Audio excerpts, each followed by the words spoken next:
Good morning. Welcome to East St. Paul's first morning meeting, our regular council meetings.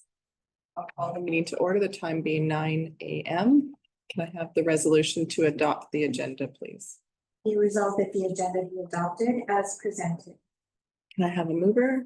Councillor Imhoff, seconded by Councillor Duval. Call for the question. All those in favor? That's carried. Moving down to item number 4, the adoption of the minutes on March 25th. Be resolved that the council meeting minutes of the March 25th, 2025 planning meeting be approved. Can I have a mover, please? Councillor Horechko, seconded by Councillor Postumus. All those in favor? It's carried. We have a delegation in our first morning meeting. We have Jennifer Ferguson from RRPD. So I'll pass the mic off to you to give us your presentation. Thank you, Madam Chair. Good morning, Council. Once a year, I like to present to Council what we've done in the previous year and what we're looking to do with the year to come. Today with me, I've also brought Jessica Singh, who is our supervisor of plan review, and Crystal Wenzowski, who is our special project coordinator. So they have been working heavily on the development services side on improvements. So I wanted to bring them to introduce you and also to be able to answer any questions that may come up that are specific and technical. But first, I'm going to start with some stats from 2024, looking at permit issuance, planning activity, complaints, and then what our priorities are for 2024. And then, of course, we'll move on to the. So in 2024, we did see an increase of approximately 8.8% in permit issuance, approximately 1,100, or no, not approximately, a total of 1,148 permits were issued. Of those, 1,029 were residential. This graphic provides us a comparison year over year, and we know that we saw quite a dip in 2023. That was largely in relation to interest rates, but that started to go up again in 2024. And so far, things are looking pretty good for the RRPD at the start of the year. Permits issued by municipality, so to no surprise, West St. Paul certainly had the most permits issued given the amount of development that we've seen in that municipality over the last several years. In terms of inspections, our staff completed over 9,300 inspections last year. We did lose 2 staff members. On average, there are around 35 inspections completed daily, or roughly 9 inspections per day per inspector. That's much higher during peak season. Overall, there was a 22% decrease in inspections from 2024. Activity, it was fairly status quo compared to 2023. We processed 307 applications. It was a minor decrease of 2%, but we also had some significant staffing shortages in that department. So I'm pleased that we were able to process that much with the limited resources that we had available this year. In terms of planning application received, this is by type. So overwhelmingly, we see variances most frequently, followed by subdivision applications. And if we break that down a little further by municipality year over year, St. Clement seems to be having the most planning applications. 2023, and those were largely variances. Total transactions by municipality. The 5-year average, West St. Paul accounts for about 41% of transactions. Again, that's no significant surprise given the amount of growth we've seen in that municipality. But East St. Paul is also on there fairly strong at 16.8% transactions overall. So that includes planning applications and permits. Any questions on the metrics from 2024? So you were saying that there was a decrease of 22% inspections. Yes. And is that because we're doing less inspections? Not yet. So I expect a decrease to occur in 2025. There were just overall less inspections this year. Okay, in terms of our complaints. So we do have a complaint policy, and a complaint is considered an expression of dissatisfaction related to services or a staff member of the RRPD. It's distinct from general inquiries, it's distinct from enforcement concerns. And we don't address anonymous complaints. I need the information to be able to unpack what was the issue, how can we resolve it, and what can we do to remedy this in the future. So individuals are encouraged to work with our staff to try and resolve the complaint. If they can't resolve it with staff, then certainly they can come to myself and share their issues and concerns, and we can work towards a remedy. So that can be made in person, by phone, fax, email. And we do our best to address things informally. If it can't be addressed informally, then it does go to a formal process and the board is involved. So just a reminder, and I encourage this of all of our elected officials to share any concerns that you receive. If you hear something from a ratepayer, please encourage them to contact me if they're not comfortable doing so. If you're willing to contact me with some of the details, the address, so I can look at it. Again, I'm a policy. I'm always happy to talk to anybody about any concerns. And also, I do report those to the board on a monthly basis.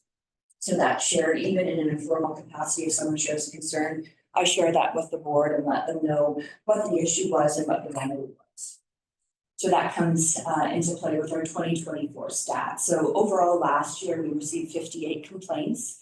Of those, 28% required no further action or were outside our jurisdiction. So what that means is perhaps we got a complaint that somebody didn't receive a notification on a planning item, but they're outside that buffer. That buffer is established by the province. So that's not really a complaint because we couldn't have done anything to address that. Our complaints are categorized based on resource limitations, fees, communication, zoning enforcement, and national building code. So of those complaints, most of our complaints related to development services and resource limitations and code requirements. So that was 57% of those 58 complaints that we received related to that. 72% required action. So those were measures that were taken to address the situation. It could have been changes to our operating procedures. It could have been policy changes. And again, 28% required no further action. So customer service is an ongoing priority for the RRPD. We're working really hard to streamline and improve service delivery in 2025 and improve communication with the public and be proactive with sharing information. And we're also looking at updating our complaint process in 2025. So that brings us into what we're doing this year. Are there any questions on the complaints before I move into 2025? Based on the complaint percentage, are you seeing that from the do-it-yourselfers or are you seeing it from the building industry? Mostly from the building industry, we've seen it. And in February of last year, we had quite a significant meeting with the building industry to try and see what can we do to address some of your concerns. Out of that, there were 26 recommendations that were implemented in April of last year to help streamline things. That's ongoing. So that's playing into 2025. The big part of 2025 is not only the customer service piece, but the performance standard regulation that came into effect last year and got further tightened this year. And that is in relation to permit issuance and inspections. So previously, permits needed to be issued within 25 days. As of March this year, it's 10 days. And inspections went from 6 days to 2 days. So we're really responding to that in addition to the customer service complaints, mostly that we heard from the building development. And have you had less complaints since those meetings took place? Yeah, we've received some kudos, which is excellent. In the fall, we've received some thank yous and kudos from the building and development industry, which is great. Things are improving. That's wonderful. We're happy to see that. And again, it's that continuous improvement piece. We know we need to continue doing more, and that's part of what we're doing in our work plan this year and part of those building bylaw amendments that we're bringing forward.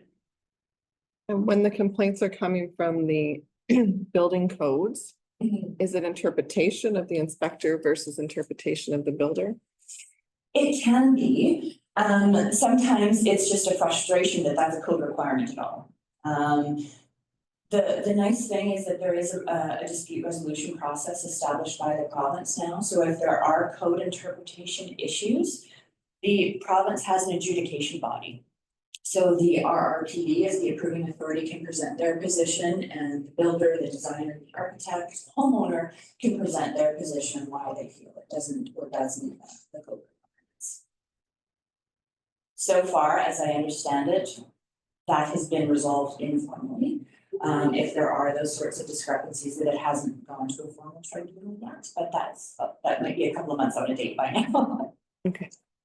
Thank you. Does anybody else? Yeah, Councillor Paulson?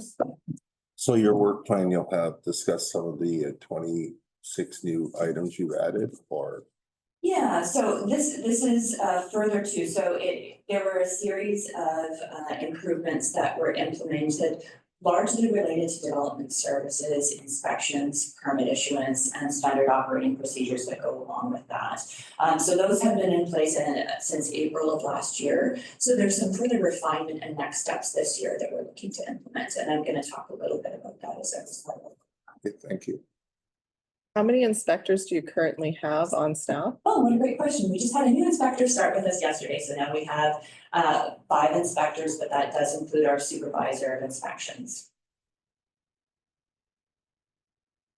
And I know in the past you had talked about, because when you were behind in inspections, you were doing inspections in the evening. Are you still?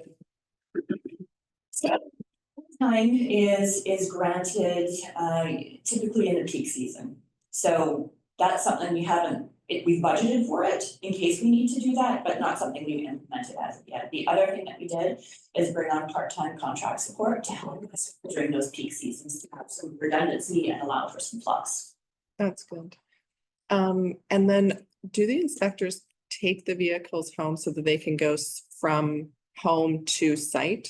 Another great question. So that was something that changed last year. So previously, they were taking the vehicles home. The board made a decision that they should not be taking the vehicles home anymore, but that has some impact in terms of being able to start inspections right at 8:30 or end inspections right at the end of the day as well. Right. So that's something we continue to revisit, because there are also CRA implications that we need to look at associated with that. Right, because you have a vast area that you cover. Yes. So if you have somebody out deep in St. Clements, they're gonna leave their job early, Yes. get back to the office for 4:30 to check out. 100%. So you're actually probably losing sometimes an hour worth of inspections because of that vehicle going home. 100%, and it depends. So most of our inspections are in the south, but absolutely in that situation, we are losing an hour. Okay, The other situation is somebody who lives in that general area to come here first. And then correct. So in the morning, you're losing some time too. Yeah. Okay, those are my questions. Councillor Duval? I believe you mentioned earlier on the average number of inspections per day per inspector is 9.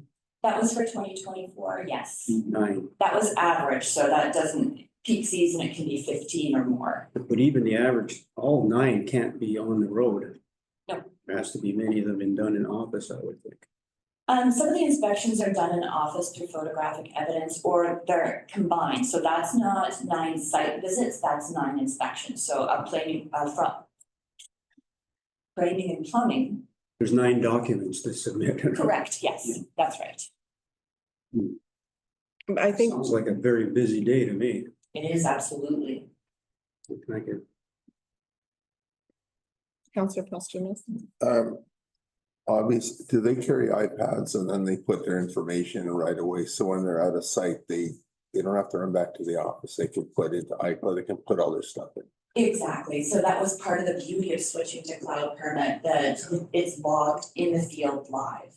Right? And the beauty to the client or the customer that they get that right away, right? It's not a next day. Now, sometimes for large commercial inspections, there is some work that needs to be done back at the office, but generally it's done.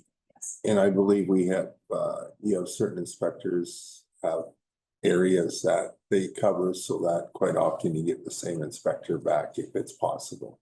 We try to, that's not always the case because we only have 4 or 5 inspectors out in the field and a vast area. So we try to do that, but it's not always possible. Well, and it may change down the road. We know right now West St. Paul is. Yes. And it's just right over here where all Exactly. houses are very close.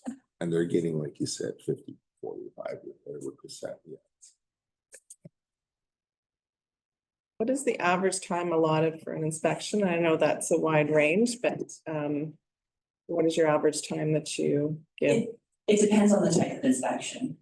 So a framing inspection is gonna take a lot longer, right? So it really depends. It can vary from a half an hour to 2 hours, depending on the type of inspection. I haven't done an inspection in the area in a while, so I'm just curious, have you changed your inspections to do all trades inspections where we're not breaking them up anymore? As part of our 2025 work plan, so we are trying to reduce the number of inspections. We're looking, and this is part of the changes to the building bylaw, eliminating foundation inspections, going very much with how the city of Winnipeg is doing it, trying to streamline as much as we can, looking at doing audit inspections, relying more on photographic evidence, and really making it more efficient. Yeah, I think what that does is it corrects the morale between your building industry and your inspectors. And we've worked really hard on that too over the last year, making sure that our inspectors are meeting with site supervisors, having that ongoing communication, those ongoing meetings to talk about if there are issues. Let's talk about it. Let's not let things fester. Let's have a discussion, come to the office, we'll meet you on site, however you want to do it, but let's have that ongoing communication. It's really critical. Because it has to be fun at work, and I think that the relationship is one that should be, there should be a good relationship between your building inspectors and your building world. For the simple fact that everybody's there for the same reason and that everyone's there to help each other. Right. So if you have a good delivery, you have a good response, you have a good relationship. And at the end of the day, sometimes there's appreciation for both sides, right? Exactly. The builder that's been there for 50 years and the inspector that's, these new codes that are keep being enforced, right, and changing. Yeah. The relationship there has to be there so that it's successful. Absolutely. As in any industry, ERM, your office, anywhere, if the relationship is strained, then it doesn't matter what system you have in place, it's going to fail. So you have to have those good relationships. Just one last question. On your total inspections, does that include the ones, I know they can send, there's a minor thing wrong and they can send in a photo. Now they're allowed to do that, whether it's missing extra nails in a truss or high vac outside that's missing on a joint that they can mail. That is that included in this? That is included in that. You could have quite a few of those also. Yes, for sure. So we do, we still have to schedule it in to make sure that it's done, so it is reflected. That's got to go into the computer. That's right.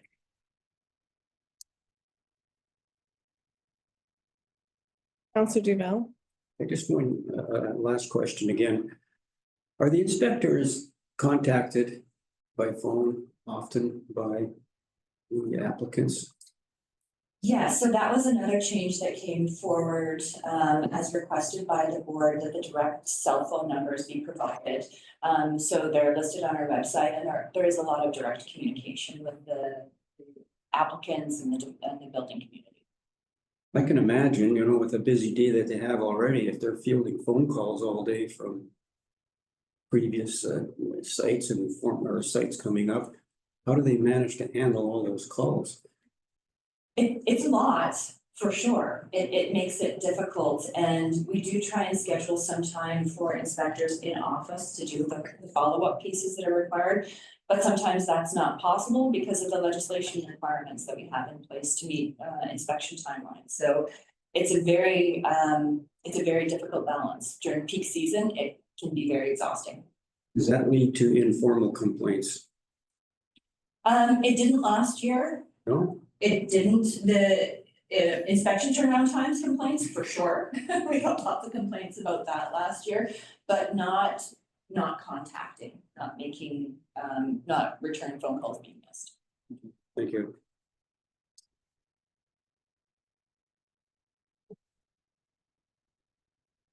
Will you be doing a follow-up with the building industry to see if everything that's been implemented is going well and that they can provide feedback? Yeah, so, maybe I can present the Sure. work plan because it talks a little bit about some of the questions that you're asking, but absolutely, we do that stakeholder engagement. But maybe I'll jump into that if that's okay.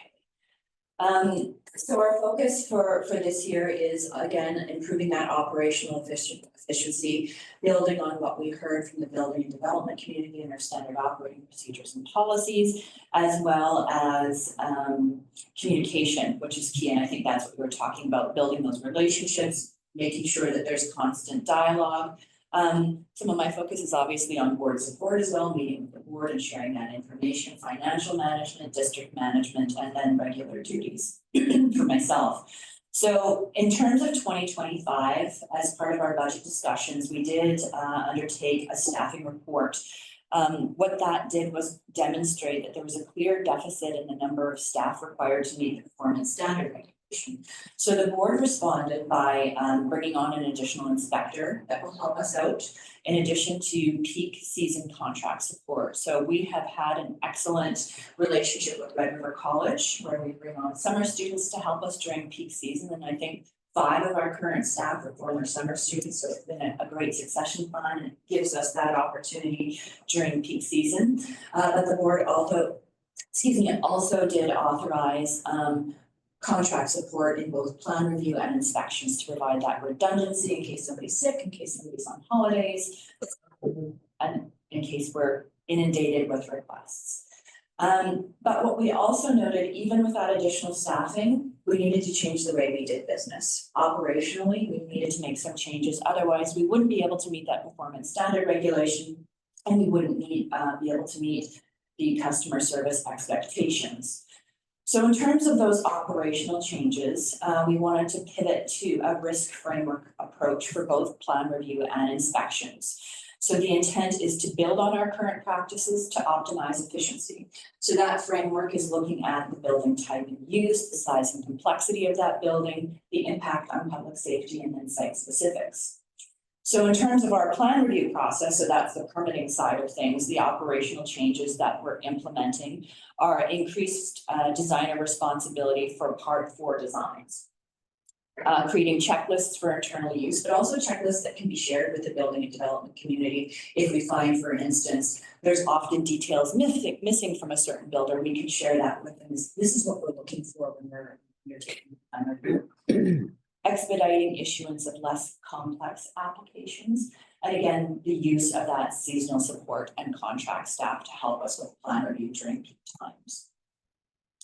Operational changes for inspections, eliminating foundation inspections for Part 4 when there is an engineer's involvement. And again, that's in line with the City of Winnipeg. That's currently what the City of Winnipeg does, and that also applies to the plan review part of things. The engineer is responsible for ensuring that everything is as per code. We're not checking that.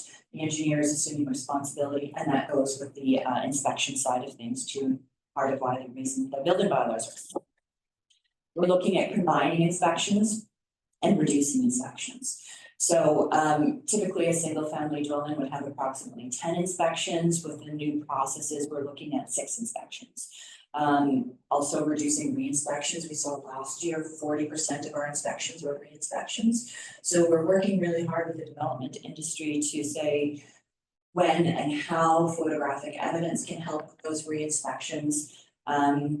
Reducing inspections for less complex construction, and then expanding on our current photographic evidence process, again, to help with that re-inspection for minor defects.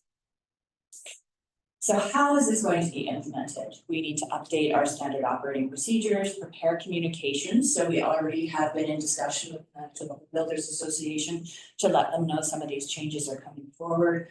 Ongoing monitoring to make sure that the changes we've implemented are working.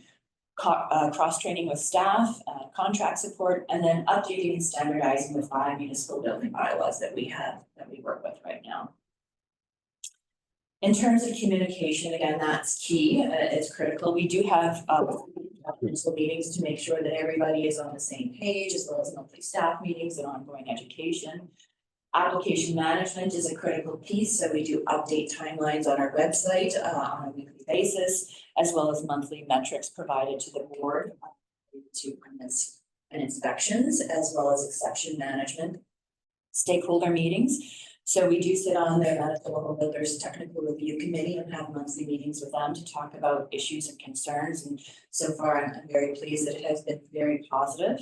And again, open communication with builders and that annual stakeholder piece that I was talking about earlier.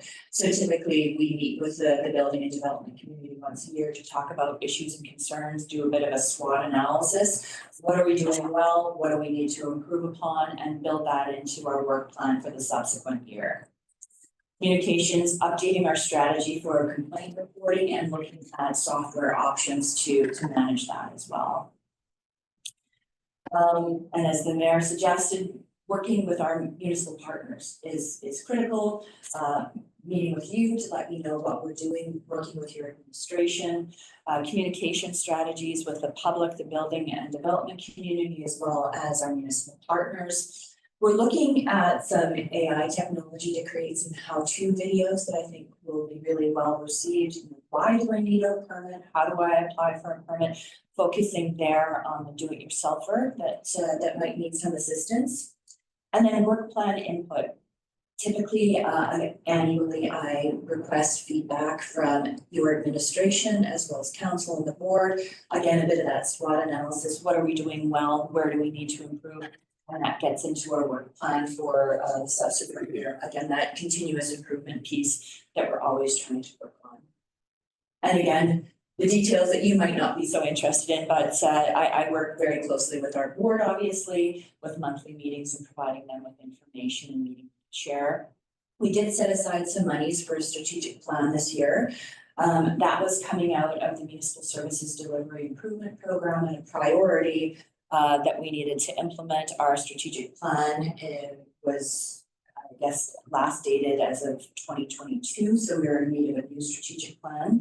But the board wanted to wait to see how we were doing financially before proceeding with the strategic plan this year, so that might be reviewed later in the year. In terms of financials, we do provide monthly financial reporting to the board and work with your administrators on budget preparation for the following year. District management relates to bylaw enforcement. So we did amend our process with respect to bylaw enforcement. Typically, there were 3 phases involved: a request for compliance, a notice of violation, and then an order. We removed the request for compliance piece and we're moving right to the notice of violation into the order stage to reduce the amount of time it takes to move forward on enforcement. And we're also, again, looking at software options to better manage and report on enforcement.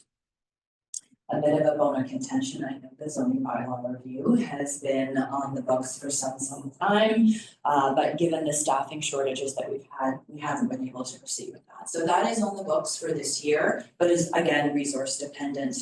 We're still short a planner.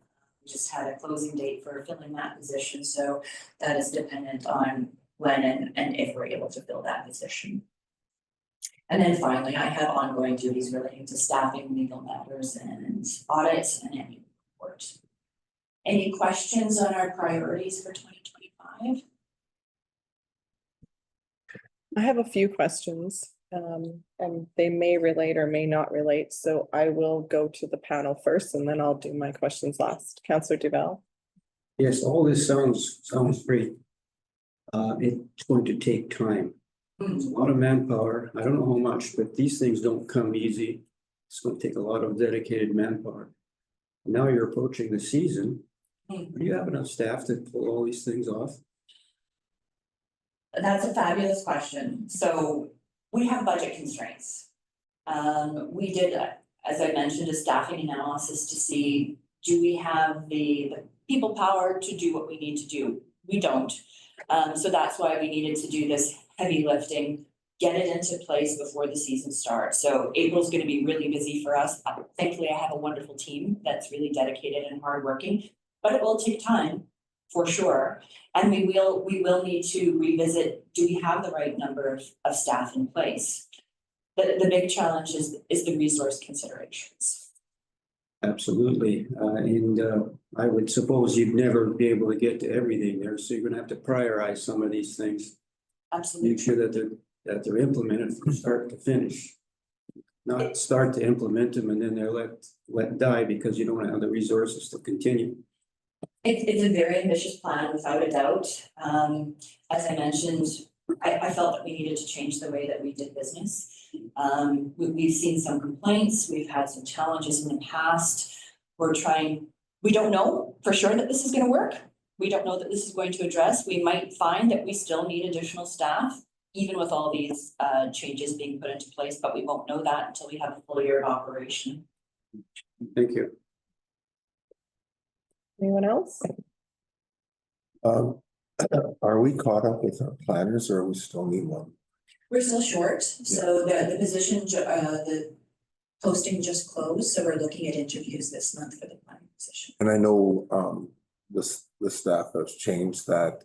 We were behind in variance and we realized with some education that the lower staff is doing all those, so it takes the work off of the planners and we've caught up in variations. I see almost everybody. Yeah, we have, and so we did streamline our variance and conditional use process, and we've been able to access a pool of staff internally. We also have a coordinated service agreement with the RMO St. Lawrence where their staff are taking on the variances and conditional.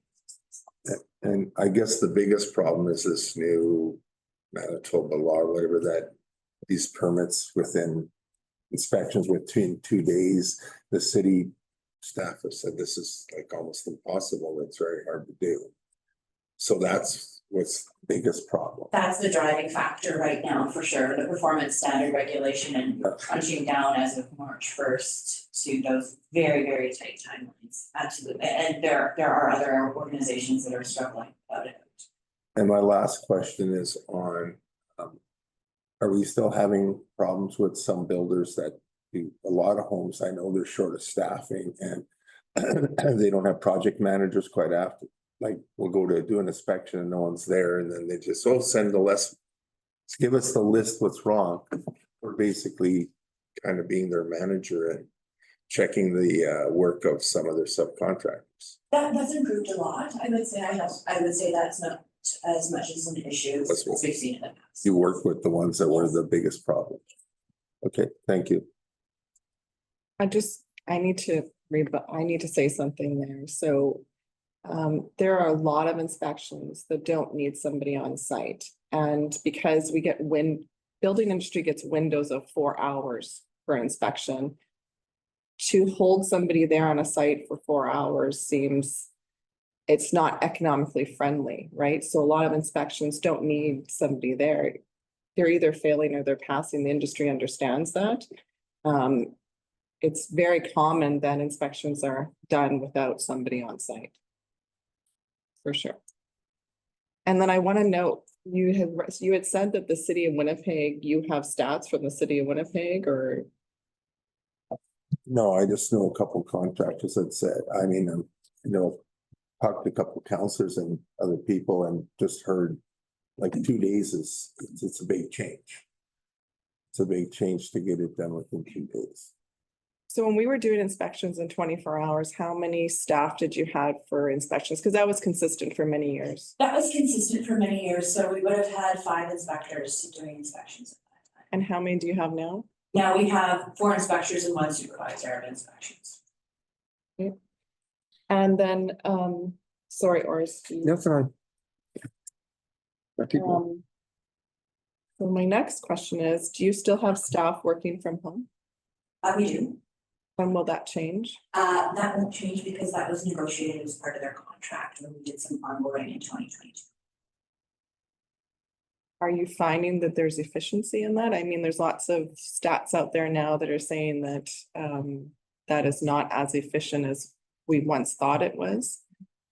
I have no concern with the staff working from home. They are incredibly efficient. We're very blessed to have a lot of type A personalities who are overachievers, so it's not a concern from my perspective. And then, okay, so you have 4 inspectors and so I have to go back to this vehicle situation. Yes. Because if your inspector starts work at 8:30 and he can start work on a job site at 8:30, he hits the ground running. And then he does inspections till 4:30 because that's the end of his day, and then he leaves site and he goes home. Now you've alleviated taking the vehicles home. I assume there's a cost associated, or maybe not, because some people won't want to drive those vehicles to drive their own vehicle. Regardless, I don't think they were driving their vehicles around town. That wasn't happening. So I see it as because you removed that ability, you've had to add staff to make up for those times. No, so that isn't a direct factor. What was a direct factor was spending more time with the building and development community on site, having those communications, having direct access to the inspectors to have that dialogue going. That was the most significant factor associated. Okay, but you're still losing on average an hour, at least an inspector a day or more. For sure. So the challenge is it's considered a taxable benefit, and that's something that we need to explore further. And there may be some options to mitigate that through software management, because daily logging is required, which also takes time away from the duties. So they don't, isn't it not that when they start the day, they log in their kilometers, and then at the end of the day, they log in their kilometers? So it's managed through Cloud Permit. We know where everybody is going, basically, but that it doesn't manage the kilometric rate. That's something we would have to do now as part of a separate program. Okay. But it's still at the beginning of the day, he punches in 50 kilometers, the vehicle reads, and at the end of the day, if we're at 100, he traveled 50 kilometers. But CRA requires Each job site? How many kilometers per job site? Interesting. Yeah, I just see that it's adding staff because, and when you're adding staff, you're adding 30% on average to your budget, because that wage in, for remittances and kind of benefits. For sure. But that wasn't the biggest factor. The biggest factor was the communications piece and spending more time to provide the explanation on site, to have that follow-up discussion and the communication piece that really triggered the need for additional staff to.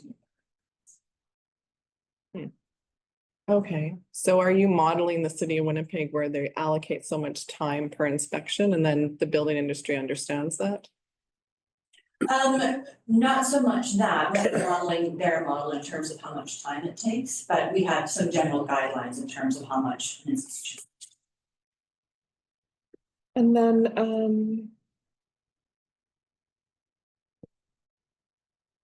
okay, that's my questions right now. Forrest? So when RRPD was still in Selkirk, we had 5 inspectors. Oh, good question. That's a long time ago. I believe we had the 4 inspectors and the 1 manager. Same as we have now. Same as we have now, yes. So the way I see it, with Selkirk leaving, our business went down by 20%. So there should be enough time for all those inspectors, because they've got, I'll use the word, less to do in a way. Well, keep in mind that we also saw a tremendous growth in West St. Paul at that time as well, right? Selkirk did leave, but there was tremendous growth in West St. Paul. But Selkirk had a lot of stuff going on constantly. Not residential, on the commercial side, yes, but there wasn't a lot of residential inspections at that time, and they weren't as time consuming.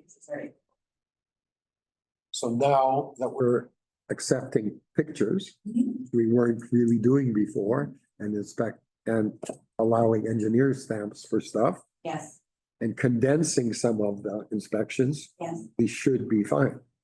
That's the theory, that's the plan. We're hoping that we'll be able to fill that gap. We know that there's a gap in hours that are there, and we're hoping those efficiencies.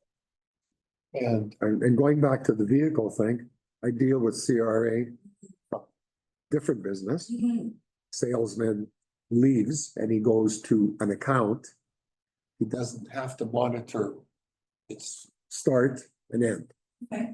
Kind of thing. So it's 60 kilometers. It's not from here to the Norvella Hotel is 17 and then it's 4. It's kind of your work day. Yeah, but because we did consult, I did consult with an accountant on this because it was a concern, obviously, right? How much time is this going to be taken? And we were told that every trip needed to be involved, and that was the issue and the concern.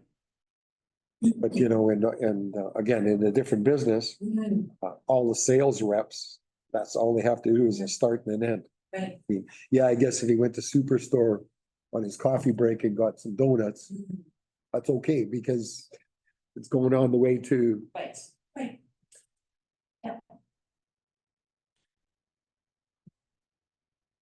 Charles?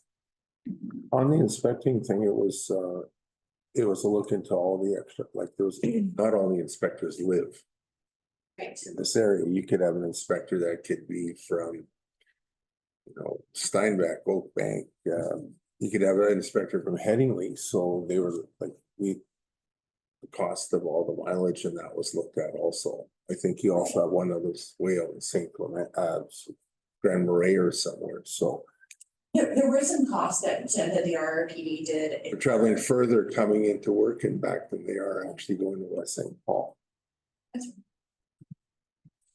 They're still doing that traveling, but I don't think that it would amount to, say, a $70,000 to maybe $80,000 salary. Right? So you have to, and then the 30% that you add to that for benefits and remittance. So I struggle with this one. I see no reason why these vehicles can't go home. So they start their morning on site at 8:30. I think that that's efficient. I think it's not efficient right now. So that's just how I feel about the scenario. But I will say that I have a question about pictures, though. When you're referencing picture inspections, you're referencing if there was a deficiency, not an initial inspection. Well, we are looking at that depending on the complexity of the application, right? So there are some instances where we could accept photographic evidence, not just in the case of a deficiency. But that's mostly for accessory buildings or minor projects. Okay, because I'd caution that, because you do want somebody physically on site for inspections, but if there's a deficiency, then, the industry should be able to provide pictures if they're minor. For sure, for sure. Because I don't know that the city of Winnipeg has initial inspections of pictures. Right, that wouldn't be in the case for a single family dwelling, like I said, it would be for a smaller accessory building or a pool or hot tub, something to that effect. Councillor Horechko? Yes, yeah, anyway, going back to the vehicle thing. We're not gonna leave that. No, I know. Problem. That's great feedback, I will bring that back to the board as well. When the office was in Selkirk, the inspector started from Selkirk to drive to East St. Paul. Now it's in East St. Paul, so obviously the mileage should be less. Gas should be less. Majority of the permits are in West St. Paul. It's closer from this office than it used to be from Selkirk, eh? So part of that was brought in because the numbers didn't jive. Kind of thing, and Yeah, I exploring back that yeah, inspectors will be allowed to take their vehicles home, but there's gonna be a taxable benefit if they use them. So, it shouldn't be an issue. no, it shouldn't be an issue. Councillor Duval? Yeah, I agree. It shouldn't be an issue, and I agree with the mayor. Whatever way you try and analyze it, the travel time is non-productive time. Okay? Whether the office is in East St. Paul or Selkirk, or wherever you want, and wherever the job sites are, you get this travel time that is not efficient. Does the city of Winnipeg inspectors, do they use company vehicles or are they on their own? Use their own vehicles. And they just claim mileage, okay?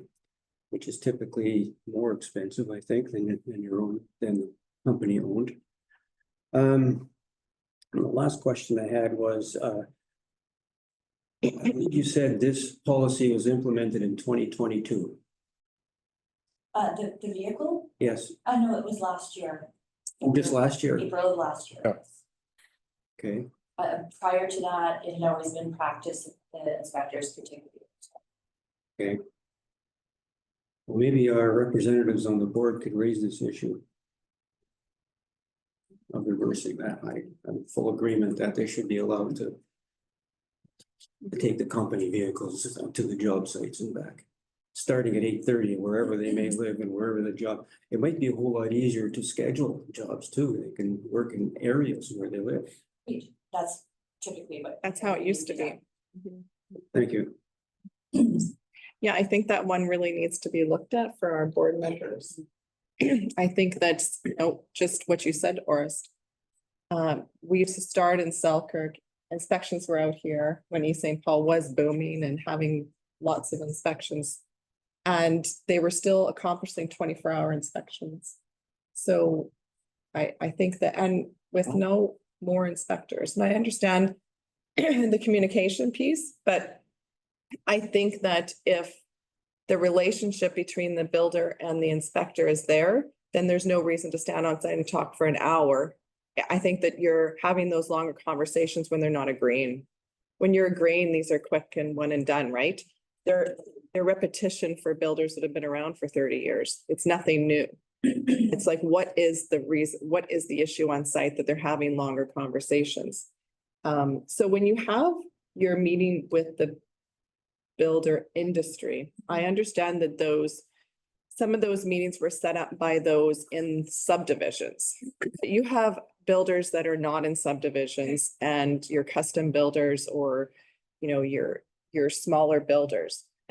Has there been an opportunity for those in the industry to come and have conversations at the same level that the industry requested? Because I know it was an industry request. Yes. Opposed to an open house with, and reaching out to those builders that, aren't part of those subdivisions in West St. Paul right now. So prior to that, it had been our practice to have an annual open house to encourage people to come and talk to us, encourage that dialogue.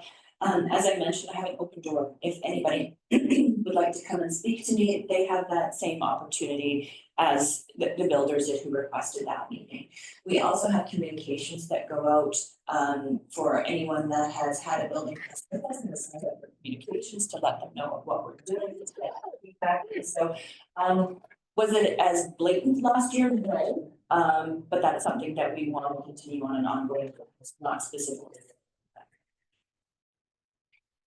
Because I will say, as in this seat, in the mayor's seat, I'm still fielding complaints, but they're from builders that aren't in those subdivisions. Okay.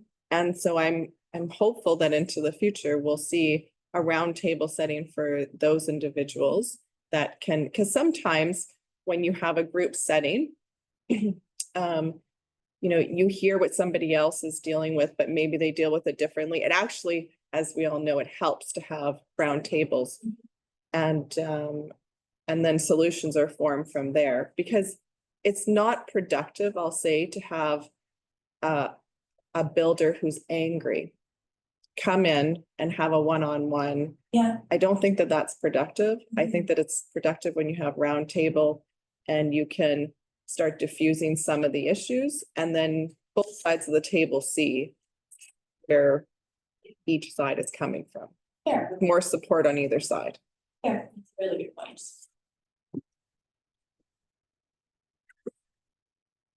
So those are my questions. I don't really have any other ones. Does anybody else have questions? I do. Councilor Hretchko? Just on the thing of streamlining some of the stuff. Some of the types of permits, I think could be done in a one-day turnaround versus waiting 3 weeks to a month, like. 100%. So we are looking at the time of triage, issuing permits for demolitions, basement, and pools and hot tubs. So that would be a couple of day turnaround time. It doesn't go through a full code review because there's no code requirements. Yes, thanks. What about decks? I know that was contentious for many years. And It's so challenging, why is that? for sure. I have some staff here that would be happy Great. to answer that.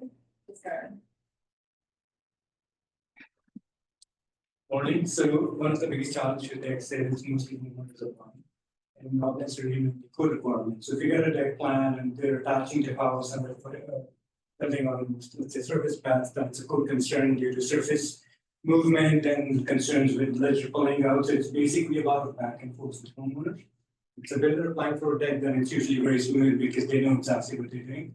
I'm gonna say most of the deck applications come in after the house is built and it's the homeowners applying. So it's the continuous communication with the homeowners, advising them about the code requirements for structural, for life safety, such as guardrails, handrail heights, the material that they can use for guardrails. There's a lot of changes in code as well now. When code allows for horizontal railing, however, some builders or some homeowners are trying to use cables which can flex and not be code requirements. It's that little challenge with homeowners not necessarily doing the code requirements.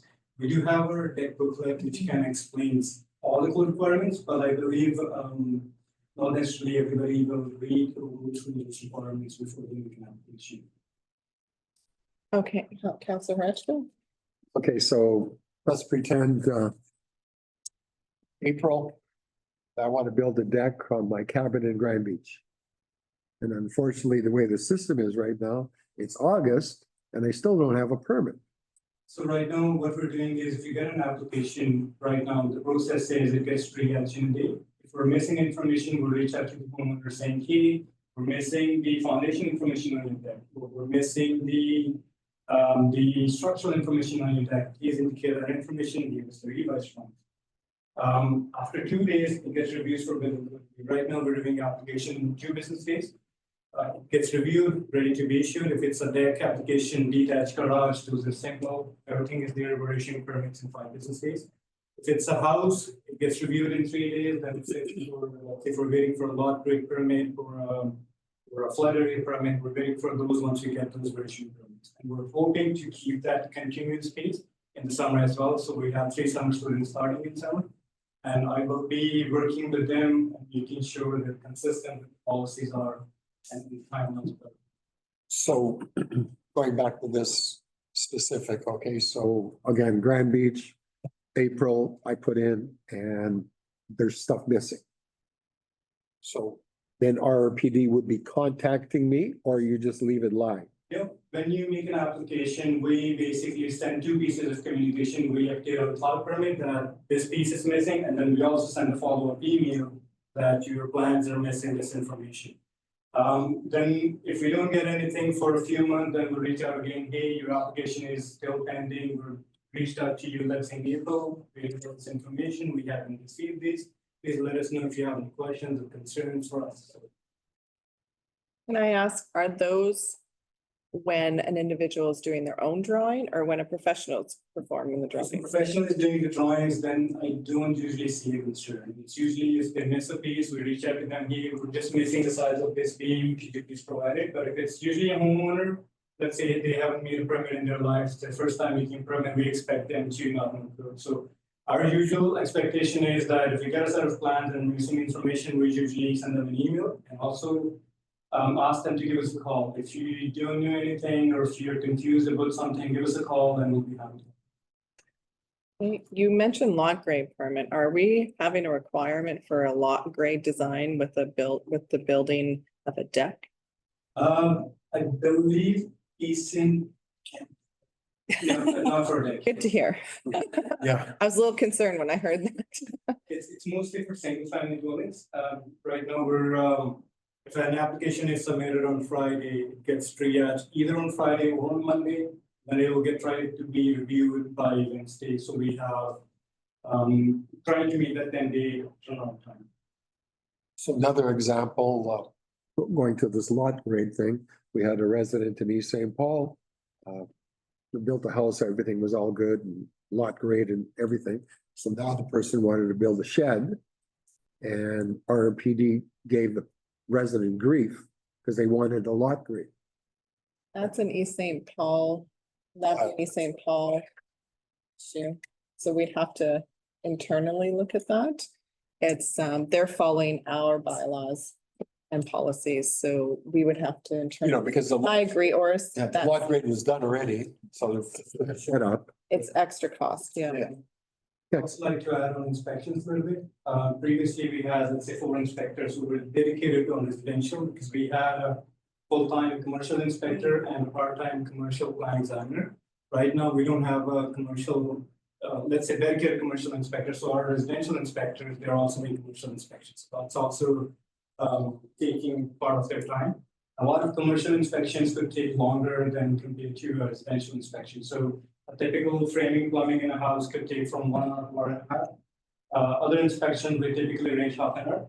But a commercial inspection, let's say for a large school, if you get a framing plumbing, I was out to do a school framing plumbing inspection a couple of weeks ago, and it took me almost 4 hours to do that.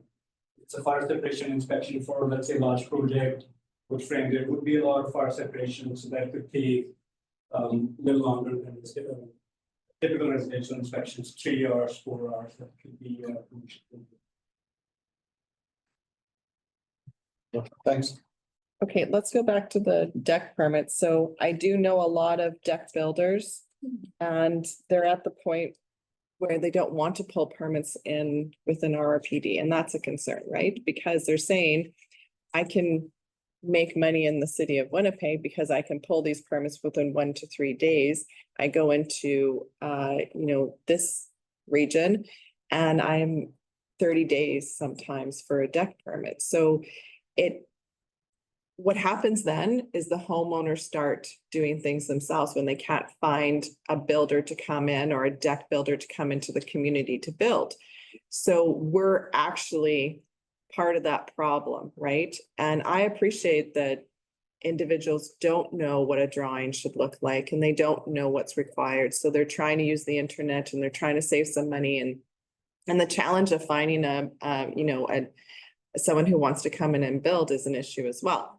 So what is our turnaround for a deck permit right now if the drawing is submitted by a professional? to be reviewed within 2 business days. Okay, reviewed, but what is the, Let's say if the drawings are complete and there's nothing outstanding, it would be issued within 5 business days. If there's good back and forth, let's say any zoning concern or code concern, it takes a few back and forth, but we try to issue within the legislative time of 10 business days. In summer, we're gonna try to be within those 10 days. We are going to have dedicated summer students, just one of the summer students is focusing on this. yeah, I mean, Application, so the homeowners can have their permits quicker. We don't want to see what happened before. So target would be the have those permits issued as soon as possible. it'd be nice if it was 1 to 3 days, because we know that our summers are short. We know that the industry plans ahead. And so those who decide to build a deck in May are challenged to get a deck built in the summer sometimes. And just to keep the industry flowing and bring back some of those smaller companies to want to pull permits and want to provide that service to the region is important. Obviously, we can try to have that 1 to 3 business days. Yeah, because I get that there might be some complexity to some decks, but on average, this is a 1-sheet drawing. They're very simple to review and to get a permit out. There has to be a system that expedites and has, 1 person allocated to getting these permits out.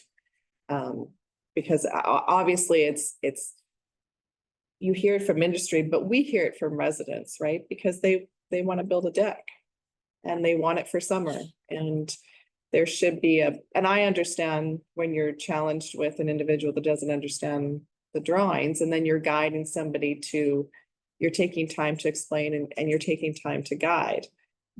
I don't think that you can get around that, because that is, you're allowed to do, I could draw a house at a to a certain size and, and submit those drawings.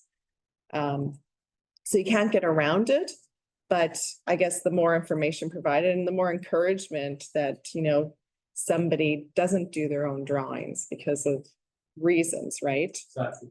I'm in the office every day, 8:30 to 4:30. I'm usually sitting right beside the front desk. If I see somebody coming in and they have questions, let's say they're making it up, their application, I review it quickly and basically have a good chat with them. Hey, you're missing this. Let's add it. This is the requirement. These are your options. Let me know what you like to do. I try to do that, and then also I'm gonna be honest with you, I've been with our 85 years. I think one of the biggest challenge was staffing issue, that an applicant submits an application, then it sits there for let's say 7 days or 10 days before it actually gets reviewed by somebody. So that's what we're trying to eliminate. Want to review an application. I think that is the applicant is not waiting on us and we're not going to construction. Basically, that's. Okay, and so for the deck drawings, they need a structural stamp? Not necessarily. Okay. You can build the deck without an engineer as long as the requirements of the code are met. So typically there's beam spans in the code, the floor joist spans in the code, there's a maximum limitation on protections. So if an applicant meets those requirements, they don't need an engineer. However, if they would like to have a wider span of a beam, or they want to do something in the part for, let's say, a concrete foundation that has to be designed. However, if they, let's say, they plan to do a detached deck, 4 feet high, and they want to do surface pads, no engineer required. Or if they like to do screw piles, attached to house, no engineer required, because we know a lot of manufacturers screw piles, they have the screw pile pre-engineered, so they usually contact us, give us the specs. So we have that information on hand. All we ask is to give us the frame and the railing, stair rising, that stuff. And it's good to keep that system because the engineering world is backed up as is, and that would prolong. And You know, when a it's stamp is cost. required, it's extra cost, it's prolonged, and it doesn't allow for those decks to get built either. If we see an issue, we do encourage applicants with options that if you do these things, you don't need an engineer. However, if you're specific that you like to be able to do it this way, then it is a good requirement for an engineer to design it. So we do kind of present options that it's obviously intent would be to make it as cost efficient for the applicant as well, that we're not making them spend additional money if they don't need to. Can you talk about the new code requirement that you implemented with trust drawings? And I know the city of Winnipeg has not adopted that.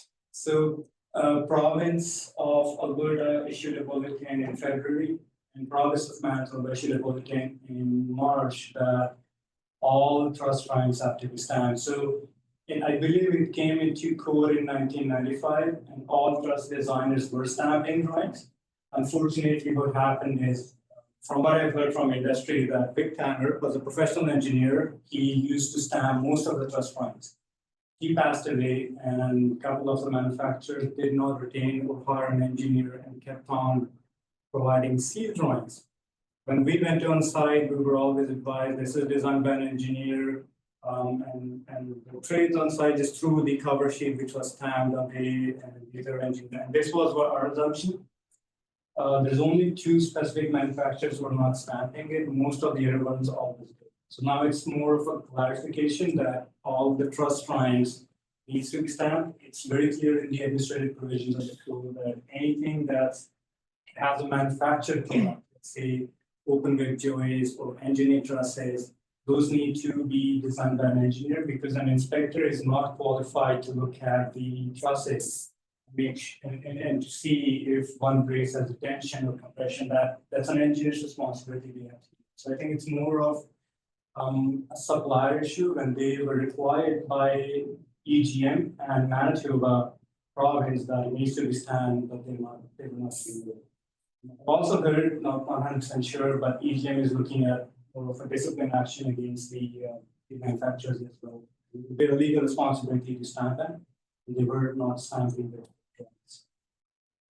And is that coming from the larger manufacturers? We'll just talk about Manitoba because I don't know Alberta, but is that coming from the larger manufacturers or is that coming from the smaller players and trust?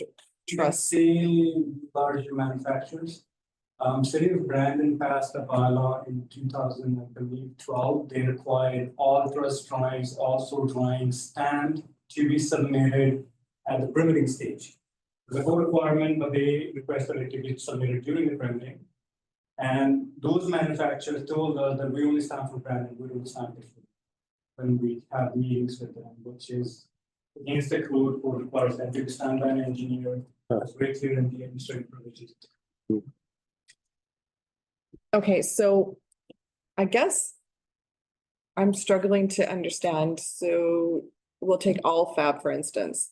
They would have to have an engineer on staff to create those engineer trust drawings. So, And then they go to production and then the truss drawings are submitted with the trusses on site. And then you're saying to me that those drawings need to be restamped?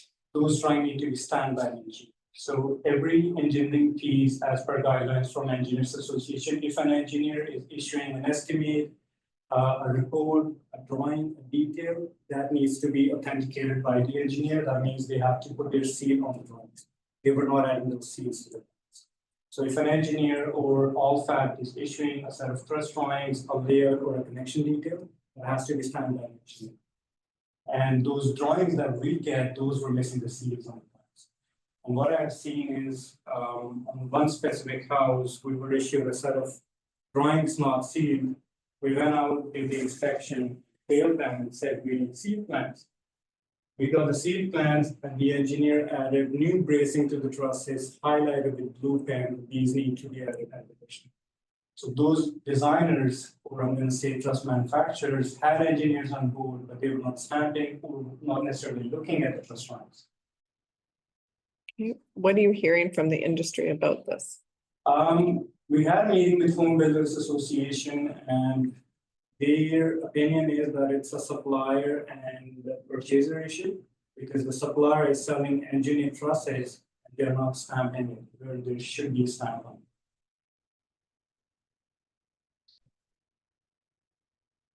And the city of Winnipeg has not adopted this yet. Have you had conversations? We had, yes, they will be, they're actually revising their letter right now. They have a DCA submission letter for any parts for design and they're revising it and will be coming into effect within a state few weeks.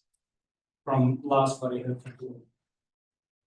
Okay, so this individual that passed away, you're saying that he stamped all the drawings? He was one of the larger, he used to stamp most of the drawings for all fab and star. And so is this something that's been in the last year? Like when did drawings stop being stamped? From last couple of years or so.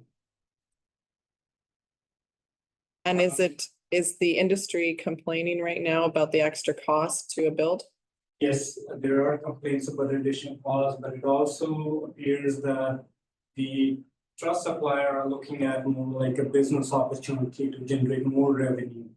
Whereas the cost used to be the same for engineered trusses from last 10 years, and now this is more of a like an opportunity to just get more money from customers, more money purchasers.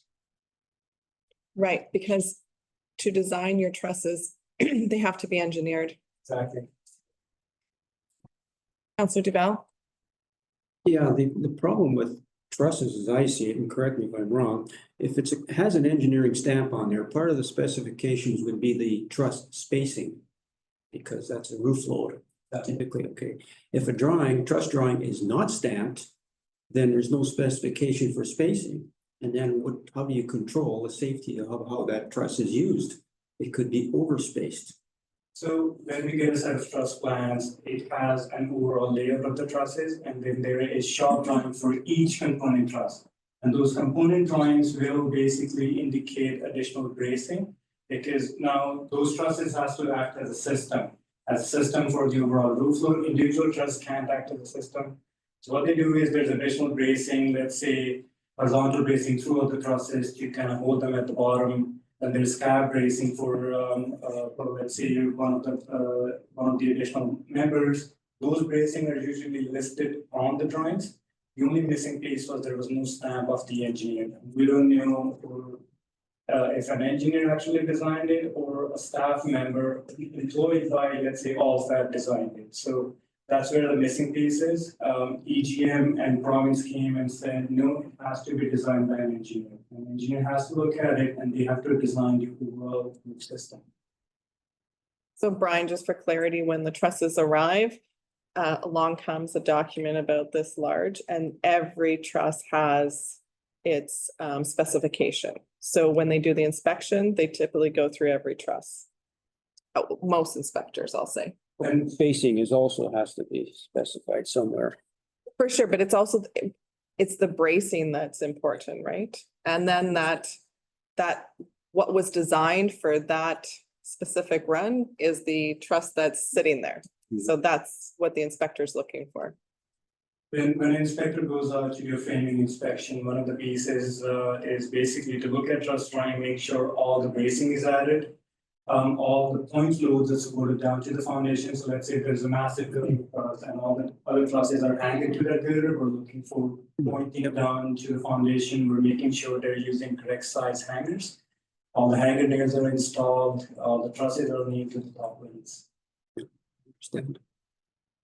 How do you handle that on a commercial build? Because your structural engineer is involved in that process. So are we asking for that to be restamped as well? I just did that school 2 weeks ago and I had stamped drawings, layout and the components were stamped. So there's also confusion in the industry, whereas they are thinking only commercial needs to be stamped and residential doesn't need to be stamped. So all that is hiring engineers to stamp all commercial drawings, but they're not stamping for residential, thinking it's part 9, but part 4 components of the structural design, even though it's a part 9 house, there's part 4 components such as foundation, the engineering trusses, those still need to be designed or stamped. So for commercial, let's say large part 9, part 3 buildings, we haven't seen this issue. This is mainly for residential only. What about for garages? Garages, same thing, has to be designed by an engineer. However, homeowners or let's say small builders have an option to stick frame it. Let's say use 2x10 rafters, 2x12 rafters, stick frame them, code gives them a clear span. And if your, let's say garage is 20 feet wide, you can use 2x6 ceiling joists at 24-inch on center, and your rafters can be 2x8 at 24 on center. You're gonna need collar ties to put them in place. Somebody stick framing, they don't need an engineer. You can follow the prescriptive requirements in the code, build the garage, and we'll inspect the code. However, if it's designed by an engineer or by, let's say, a software and it's a trust, then it has to be stamped by an engineer.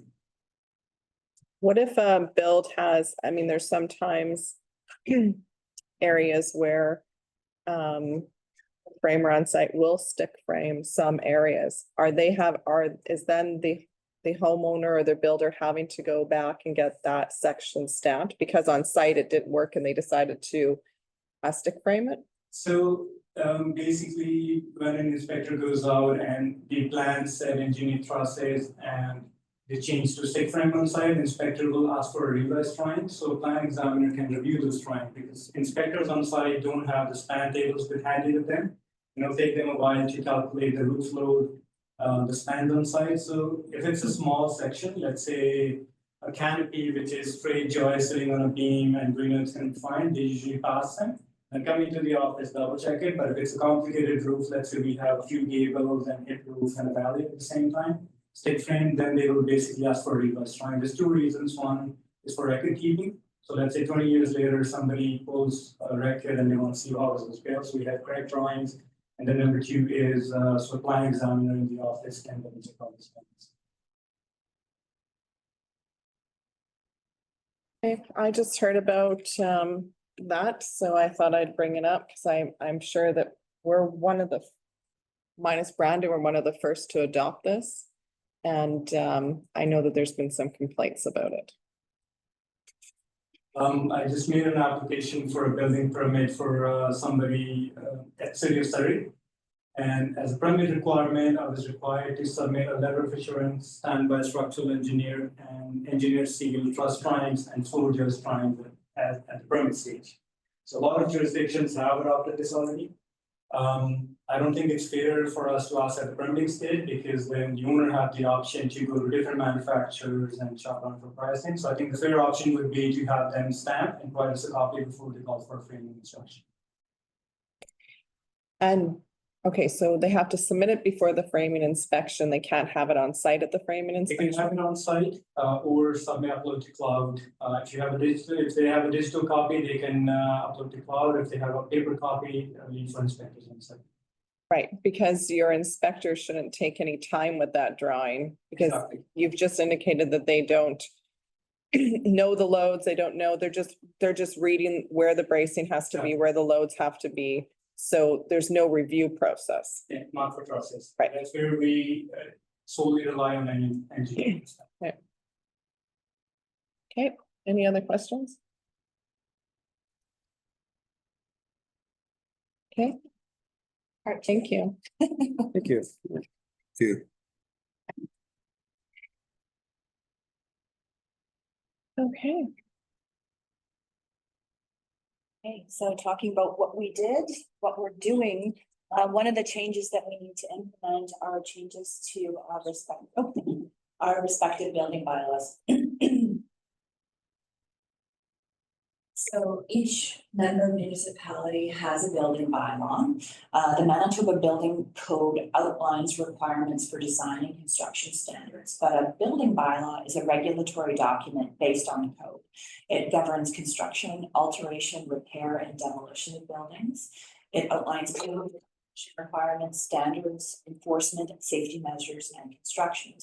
The building bylaws in our member municipalities are between 20 and 50 years old. So they are outdated, and we are looking to implement district-wide harmonization. Our goal is to have the building bylaws across the district consistent. I'm going to be in St. Clements at 11 o'clock and St. Andrews at 4 o'clock today to try and get this done, because I do think it's important, again, to change the way that we do business, to implement those efficiencies. The harmonization piece is really important for several reasons. So it provides enhanced safety, ensuring that all structures are meeting modern construction and safety code requirements. It provides that consistency across the district, making sure that builders know what's required in East St. Paul, same as what's required in St. Andrews, St. Clements. It provides clarity to enforcement and streamlines the process, which is really critical and really our focus. And also, again, that clarity and consistency across the region helps promote economic development. So just a bit of a comparison, because I think there is some confusion sometimes between what a building bylaw does and what a zoning bylaw does. And there are many provisions in the zoning bylaw that ought to have been put in the building bylaw. So this is our opportunity to clean that up as well.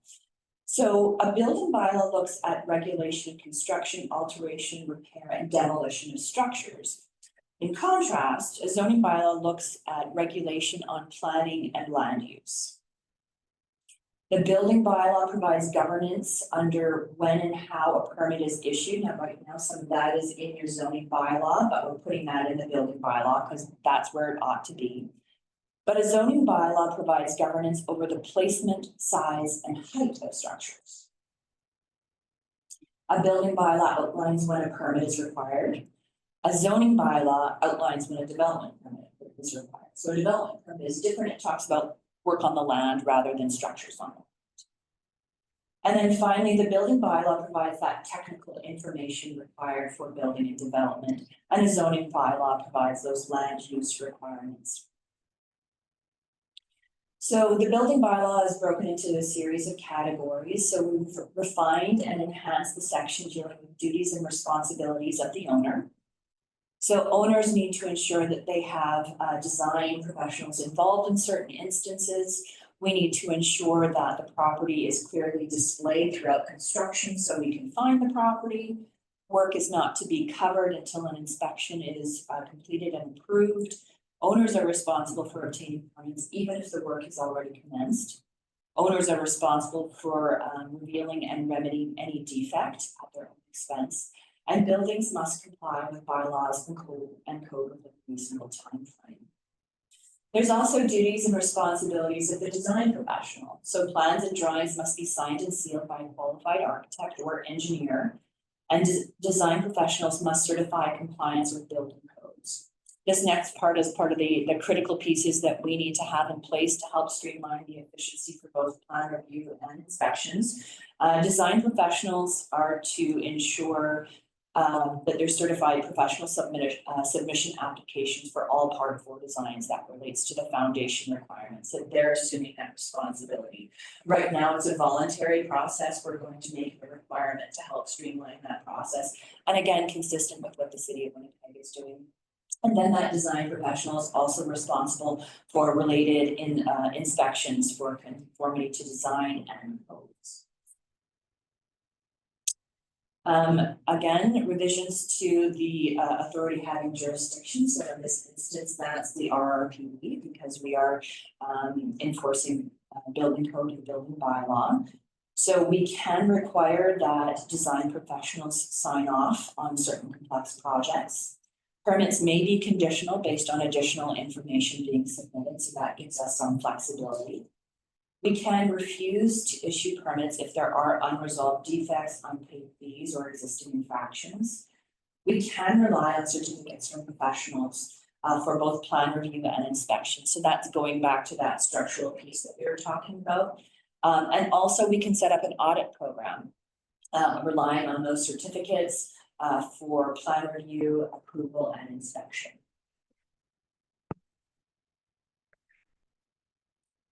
So this is just outlining requirements for permits. These are some of the new things that we're adding, that permits will expire if work is not completed within 5 years' time.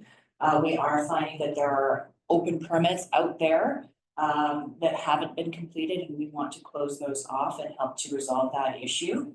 We are indicating that certain reports and approvals may be required as part of the documentation process. That permits are not required for fences, so some of our member municipalities do require permits for fences and accessory structures under 107 square feet, and for temporary tents less than 901 square feet. Can I comment? Yes. I think we met with Derek and we started talking about some of the changes coming. This size of shed, I think we should be moving that to 120, because that makes it uniform with every other municipality except for Denader. That's a great point. However, this is what the code requires. So what we're suggesting is that all the member municipalities go down to the 107, because that's the code threshold for a permit. Interesting. So everyone right now not requiring permits in other municipalities, that's not the code. All right. Clarification on residential permit exemption. So for instance, replacement of doors and windows where you aren't altering the openings. Permit exemptions for non-structural work and detached residential decks less than 2 feet.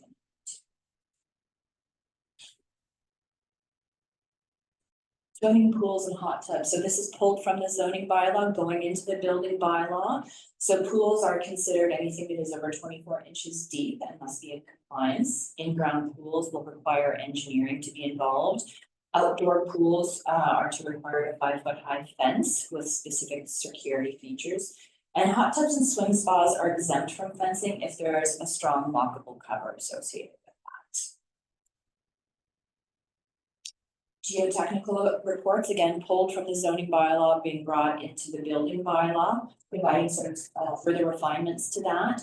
Geotechnical reports are required if a structure is being built within 350 feet of a water body. It must assess the soil bearing capacity, excavation conditions, erosion risks, and bank stability. There are some exemptions for smaller accessory structures unless there's an obvious risk. And multiple small structures may require a report if their combined effect is significant.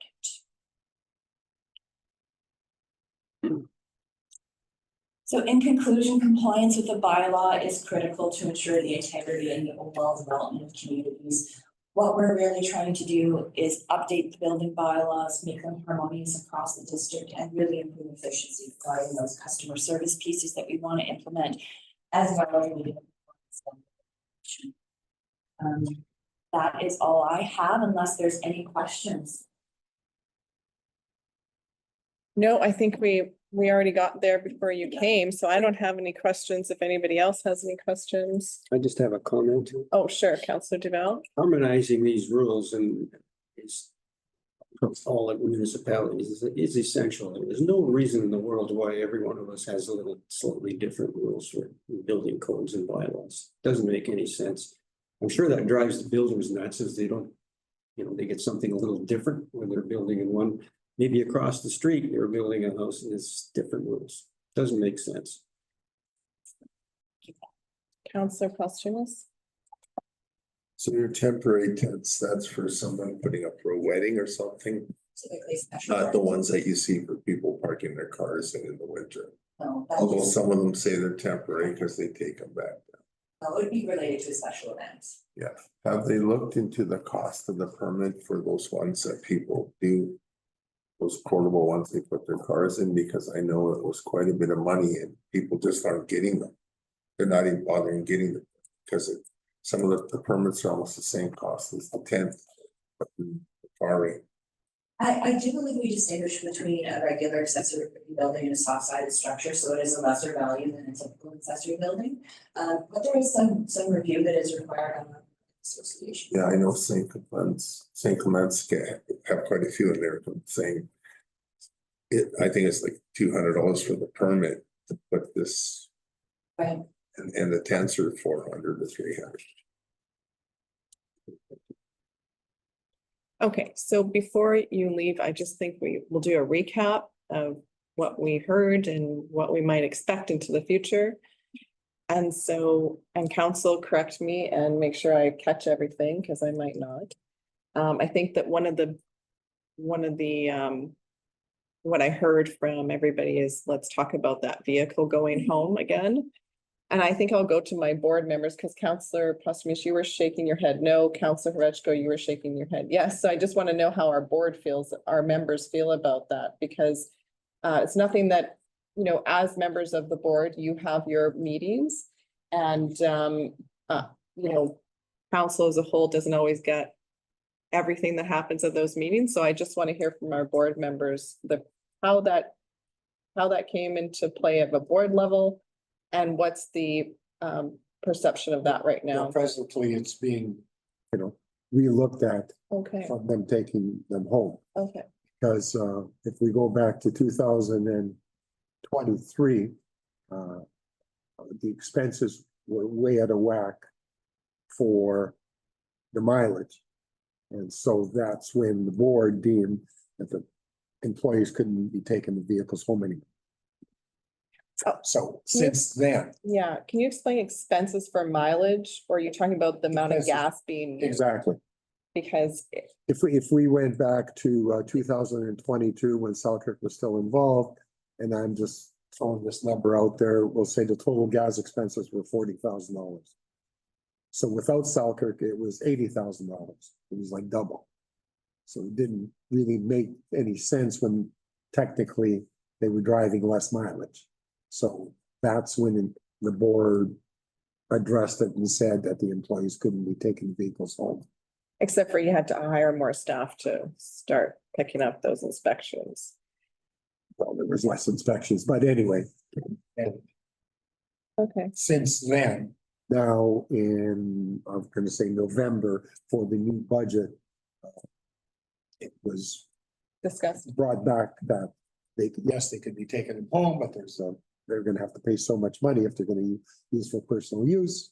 And so that's in the process right now. Right, yeah, there's a calculation of what they Yeah. use for personal, yes. Okay, Councillor Postumus, I'll just hear from you.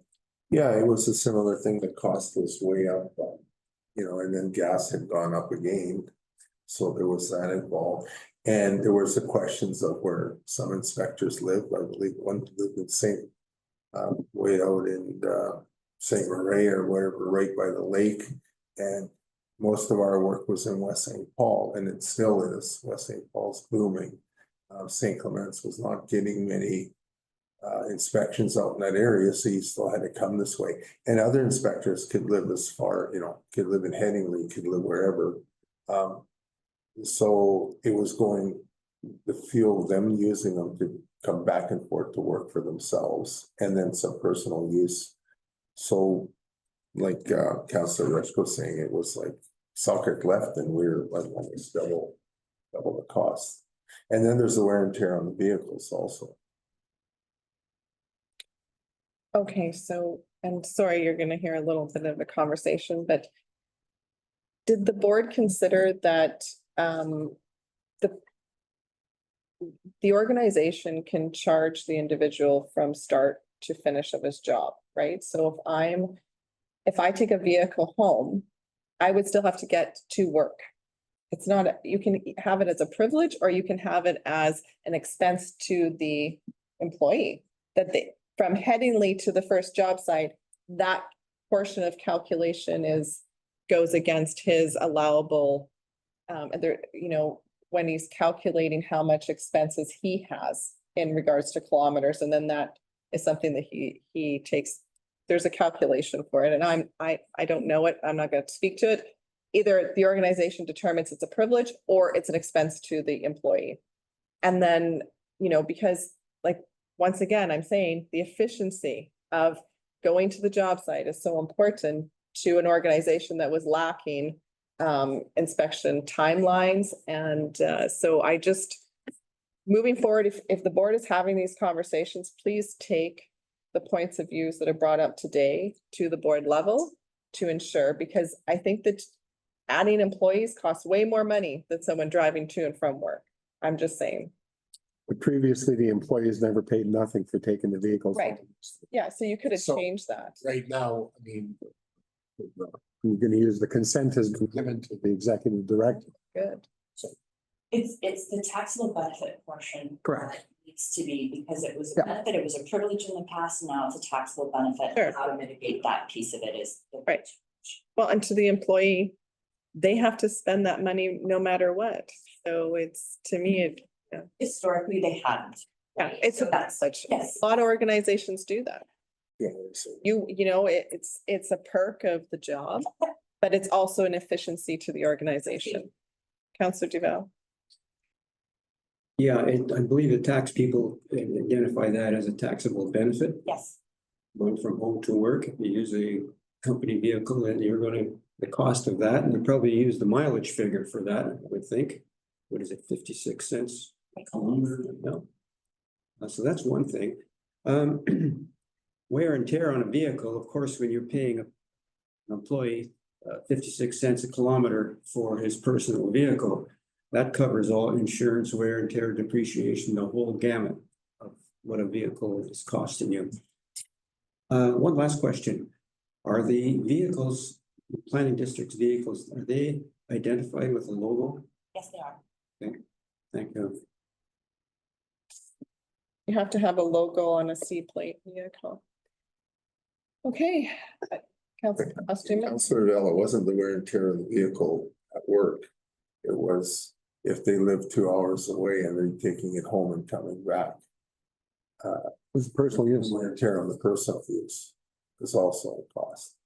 But they are looking back into it. It was implemented and then the tax thing came in, so it's something that can change back at any time. I don't believe we always had the 5 staff. I don't think we've hired another inspector since. So we just hired the inspector, he just started yesterday, actually. Because we were short one, because one left. We didn't hire an extra one. We had a couple of inspectors leave. Right, so, okay, so you should know this because you're on the board, but I'll go back to it. You currently have how many inspectors? We have 4 inspectors and 1 supervisor inspector. Right, and that has been like that for how many years? So that has been, now Jazz made a very good point, we've had 4 residential inspectors, 1 supervisor, and then we had a commercial inspector.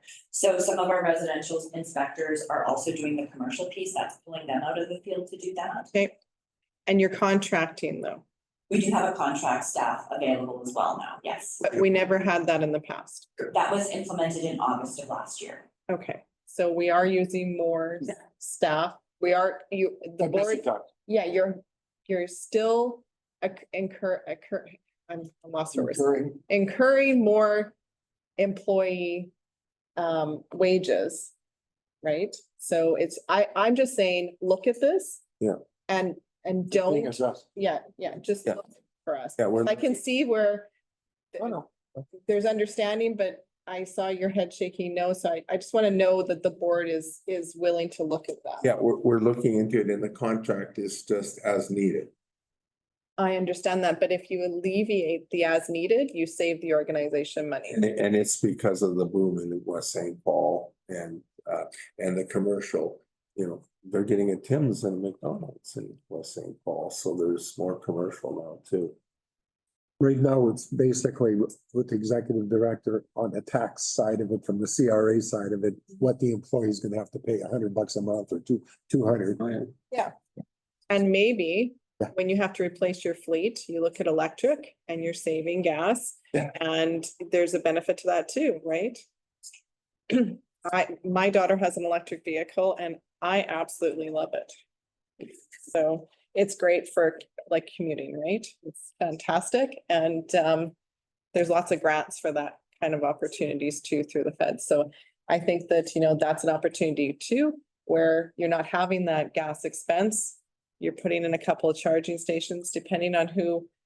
And those you can get grants for them too, right? For the charging stations. So overall, I think that there's a bigger conversation that could be had based on inspectors having vehicles. Absolutely. Because those vehicles don't need to be large. They just need to get them from point A to point B. And I think there's opportunity there. Priuses. So another thing is, we heard, let's draw in those smaller builders and give them those roundtable opportunities to have their needs and wants and arguments kudos heard as well.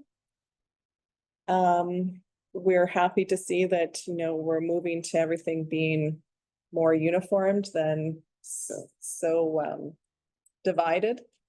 I'm sure that takes up a ton of staff time when you're having to know, and I'm sure over the time you get used to it and you just know what East St. Paul does and West St. Paul does, but it'd be nice for that to be more uniformed.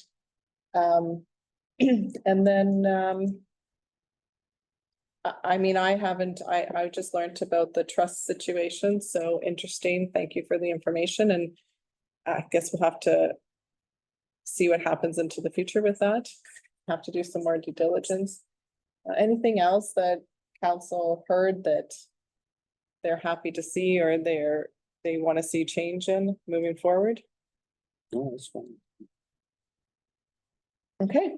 Good luck. Thank you. Thank you so much for your time and for your feedback as well. It's really appreciated.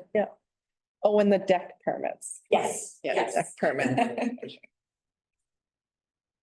And I think East St. Paul, we need to do some work on lot grade permits because, and lot grade designs, because someone adding a shed shouldn't have to redesign or get a lot grade design done. They're costly, $3,000 to $4,000 on average. Then the permit, and then it's just, for a 200 square foot shed. Sure. When a market permit is issued in East St. Paul, I think most of the conditions on it are match existing grade. So if it could be like a general bylaw, like you're out in the shed, you have to match the existing grade. Yes, that'd be good. Just to, I see, I'm not sure, does West St. Paul have to issue the lot grade permit? Because there was something about that with some builders saying it was taking longer from West St. Paul for lot, and and it wasn't a Red River plat problem, it was a West St. Paul problem. Right, it was just on their end, it was taking longer to issue lot grades. I'm not sure what the holdup was or why there were issues. I did communicate to them that was in the fall, I believe. Yeah. I do believe the turnaround times for lot grades are better now. Yeah. I think that the complaint was about the inspection of the lot grade at the final, and then the portion that is refundable, the deposit being reissued. They were holding back on it. It was just taking more time for those inspections. I know that getting the lot grades set and the permit, usually if you submit on Tuesday, they're out on Thursday. So they're efficient in setting and accepting and processing. Little bit, they were longer on inspecting and releasing.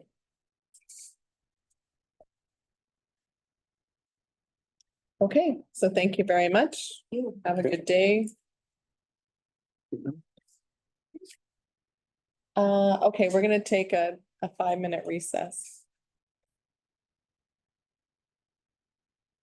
Welcome back, council. It's back to resume the regular meeting of council. We are now moving down to item number 6, which is bylaws, and we have a bylaw for first reading, please. Be resolved that bylaw number 2025-05, bylaw of the RMLD St. Paul to establish administrative requirements and procedures for the enforcement of Buildings Act of Manitoba, also known as the Building Code, be given first reading. Can I have a mover, please? Counselor Horechko, seconded by Counselor Postumus. Do we have questions? Any comments? Okay. No, I mean, No, you're good? I was just interested to find out that, that shed size that, municipality's been basically skirting the building code for years. Well, this is for first reading, so you'll have more opportunities in the future. So call for the question. Oh no, I need a mover. Oh, we have a mover. Oh, I moved it. Okay. Call for the question. All those in favor? That's carried. It's Monday morning. Yeah. It's Tuesday morning. Or Tuesday morning. See, I got brain fog too. Okay, we don't have any policies today. Moving under item 8 is finances. 8.1 for resolution. Be resolved that the schedule of accounts dated April 8th, 2025, amounting to $1,000, is confirmed as paid. I have a mover, Counselor Imhoff, seconded by Counselor Postumus. Any questions or comments? Call for the question. All those in favor? That's carried. 8.2. Be resolved that the schedule of accounts paid since March 11th, 2025 meeting of council amounting to $1,400,072.05 be confirmed as I have a mover, Counselor Horechko, seconded by Counselor Imhoff. Any comments or questions? Call for the question. All those in favor? That's carried. 8.3. Be resolved that the net payroll and council indemnities for the RMLD St. Paul for March 14th to April 8th, 2025 amounting to $167,488.36 be approved. I have a mover, please. Counselor Imhoff, seconded by Counselor Postumus. Any questions or comments? Call for the question. All those in favor? Okay, we're moving to item number 9, general business. We have under operations, we have 9.1.1 when you're ready. Be resolved that Ethan Shaw, Community Services Manager, be appointed as the 2025 Municipal Noxious Weeds Inspector, and Matthew Markowski, Community Safety Officer, be appointed as the alternate. We have a mover, please. Counselor Imhoff, second by Counselor Duval. Any questions or comments? Call for the question. All those in favor? That's carried. And 9.1.2. This one is going to be read with 3 options because council has to make a decision on what option they would like to choose at this time. So here resolved that either A, council approve additional funding from the Parks and Recreation Reserve Fund and award the rolling underpass mill to Rachel Murray Custer for the total cost of $16,000 plus GST. B is council approve additional funding from the Parks and Recreation Reserve Fund and award the rolling underpass mill to Charles Johnston, $34,560 plus GST, or that council defer the artwork project until more researching funds are available. Okay, can I have a mover, please? Counselor Postumus, seconded by Counselor Horechko. I'll open the floor up for questions and comments. Counselor Horechko. Well, I would pick option 3. I would reach out to Red River Community College to their art department, and they would probably love to do a mural for the municipality. And then we could possibly donate money to their art program versus spending money Just that we did that in my other job where we got them to do a mural on the wall of the brewery, kind of thing. Versus paying $16,000 to $30,000. And the kids could come up with something that we would still approve. Make it a contest though. Yeah, it would be like a contest. Yeah. Okay, any other questions or comments? Counselor Postuma? Yeah, I would agree with that, to look at that, and I don't know if that would follow under a summer student also. $16,000, you can almost have a person for the summer, but yeah, make it a contest that they could win a prize for, or money for, or whatever, and we also supply supplies. Have we contacted the province though? We don't own the overpass, so can we just go put anything on it? Haven't spoken with the province directly, however, it's currently covered with graffiti. Inappropriates and not, so I think that they would probably approve a similar project. There is under the Henderson overpass at the perimeter, there's a beautiful mural there as well, and I think it's a deterrent to people.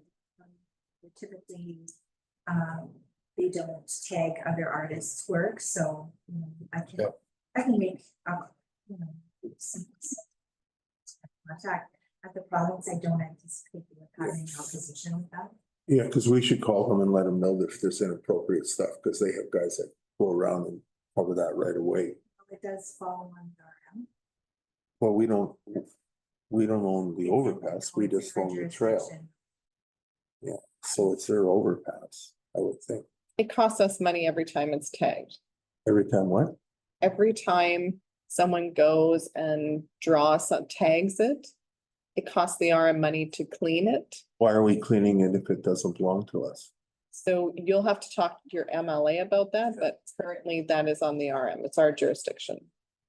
Yeah, because we don't own the overpass. It's part of the transfer of the land. Right. Assumed the underpass.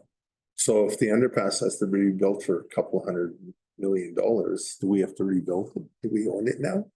No, but maintenance would fall in terms of tagging and stuff like that. It's within our community, it's But is that written from the province to do that? Yeah, because I know they do the Henderson one, which is an RRM. They do all of them. They clean them up all the time. So I would think it's their overpass, they would do that. Anyways, we could look into that, because we shouldn't be, like, if it's not ours. We don't maintain the blacktop on top or the railings or anything else. And maybe they'd be interested in putting money towards the mural also. Okay, so I think overall, I haven't heard from this side, but I think everybody wants to see something happen there. Can we agree that we want to see something happen? Yeah, of course. Okay. I guess we're gonna have the option today. Are any of these artists local? No. Okay. Do you have any comments, Councillor Imhoff? Yeah, I think right now we need to go with option 3. One, we should let them know that we're gonna be doing something to that. Those pillars on that overpass. They get pretty touchy about touching any of their bridge structures. Absolutely. And they may have a solution or whatever, or have contracting for putting, like, I know it's not totally graffiti proof, but there is coatings that can be put on those things that make cleaning easier. Also, I'd like to kind of know what we've spent so far cleaning it, so.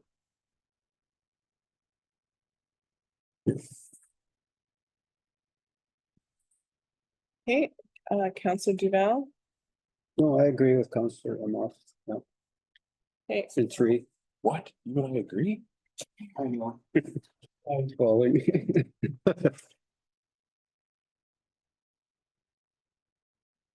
I will say, thank you to the CEO for bringing this forward and doing the work. And I think that council has to provide some form of direction before she reaches out and talks to the province and ensures that we can do these things. But I mean, the intent is there and it's to rectify the fact that it keeps getting tagged. And so we want to alleviate those nasty pictures and sayings in our community. We want to make sure that it beautifies the community and doesn't cause anybody harm or discomfort when they walk through there.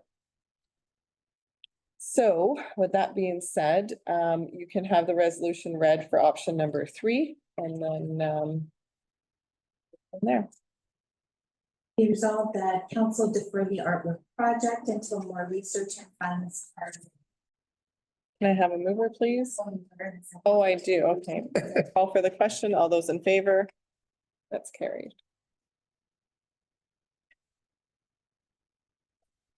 Okay, so under business, we have 9.2.1 for resolution.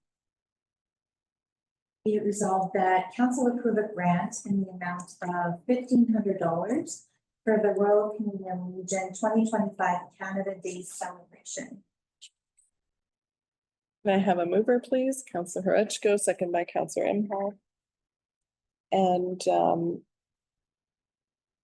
are we comfortable with the $1,500 like we did last year? Okay, so we'll do the 1,500.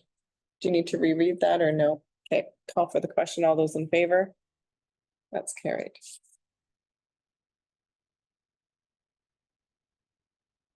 And 9.2.2. Be it resolved that all members of council be authorized to attend the Manitoba Association of Municipal Leaders Conference on June 17th, 2025 at Canadian School Park. Okay, can I have a mover, please? Councillor Imhoff, second by Councillor Duval. Any comments or questions? Call for the question. All those in favor? That's carried. And then 9.2.3. Whereas the RRPD St. Paul and Broken Head Ojibwe Nation have an established and collaborative relationship with the mutual goal of ensuring sustainable development in the community. And whereas the RRPD St. Paul has had a moratorium on development since 2020, and there is an urgent need for a new water and wastewater treatment plant to support future development within the municipality.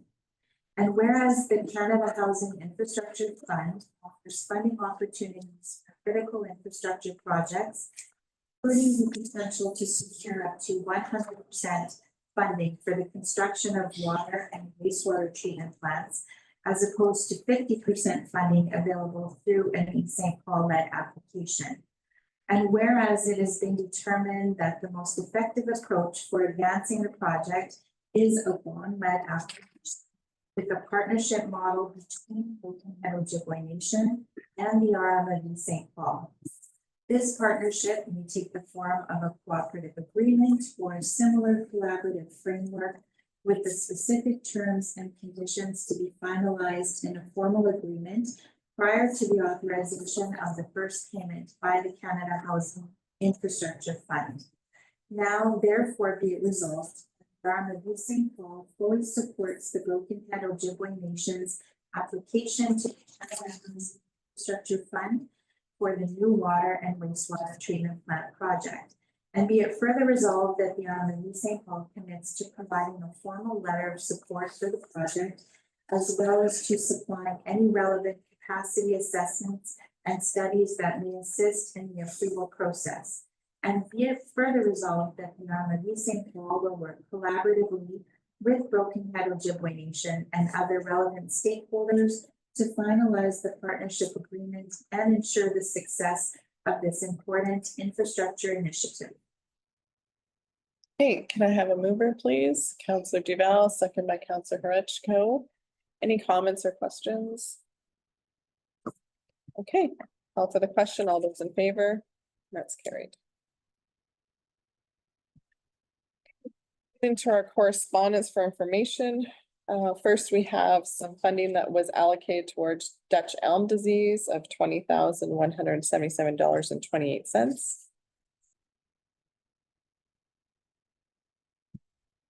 Then we have our monthly, oh no, sorry, we have, we were approved for a recycling rebate from July 1st to December 31st of 2024. And that amounts to $34,483.79 that will be transferred into the RM account. So thank you for that. That comes from the Minister Moyes. Moving to the monthly activity report from the CSOs. So usually I do a rundown, so bear with me. I'm going to do a bit of a rundown. Thought we were gonna start posting these too. Sorry. Okay, Okay, so when it comes to Highway Traffic Act, we have, I'm just gonna go down with the tickets issued, and if it's above, we'll go above 5, I'll speak to it. Because otherwise, I'll read for a little bit longer. So operating a vehicle with a numbered plate obstructed, we had 9 warnings. For speeding, we had 35 warnings and 109 tickets issued. That's a lot of tickets, and this is a monthly activity report in March.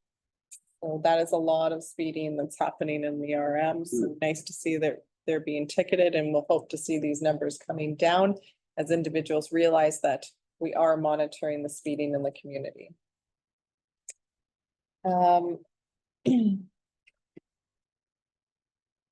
Councilor Hretschker? I think that those numbers should be probably passed on to the RCMP because maybe they could be doing a better job on controlling speeding as well.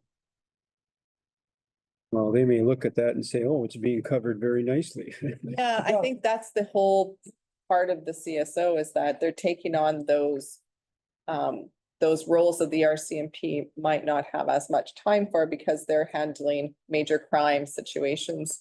And maybe not in our community, but as you know, we share in the Interlake, our RCMP, and with neighboring communities across the river. So they are busy as well. They do speak regularly with the RCMP, so I'm sure they're well aware of the tickets that are issued. And then this one was interesting to me. It was driving on a sidewalk. We had 5 tickets issued, so that one I found interesting. Does anybody have any comments or questions around the Highway Traffic Act offenses that were issued? Posthumous? sorry. Yeah, it'd be nice to know how many are like inside, like on Pritchard Farm Road, Odd Knot, and that. I know a lot of these are on 59 in the perimeter. You know that? Well, reading at the fastest ones, or that's all they were, but it would like Sorry, where are you reading? You're reading, at the I bottom. haven't got there, but Oh, okay, it had the fastest and they're all on the perimeters. I think, so, It'd be nice to know where, well, I want to correct you for a second. I apologize, but these are 6 that are outliers and so ones that they want to bring our awareness to, and so there was 1 on the perimeter. 1 on Wenzel on the perimeter, 1 on Highway 59 the perimeter, but we had 100 on Rebec. yeah, there's one on Rebec too, yeah. On Henderson, so I'll get to that, but But what I'm saying, a lot are. I can't say that all these are on the 59 highway, nor do I think I want that being heard in chambers, because you don't have those stats to provide, so I don't want to, you said that you know that these were not within the community, so I want to caution you, and when you say you know something, because I haven't seen those stats and I don't think you have, so we have to be cautious. I would like to see the stats, because looking on those like Henderson, perimeter Wenzel, 59, if that's what was the one. Like are they doing a lot more inside the RM? So maybe Henderson still. Yeah. it's still the RS. To general patrol within the entire municipality from the start of their shift to the end of their shift. So This particular report is highlighting those that were in excess, that were honorable mentions, I suppose.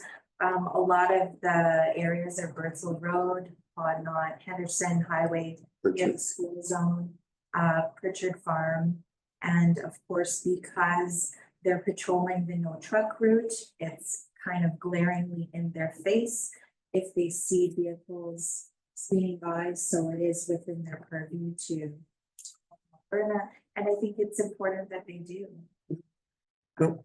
It is still within our municipality.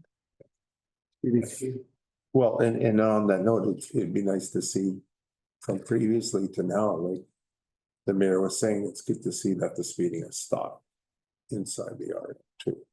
I didn't say that. I said I'm shocked to see how many tickets 109 Yeah. total speeding tickets. in a month. In a month. I never said it stopped. No, And That's not even summertime.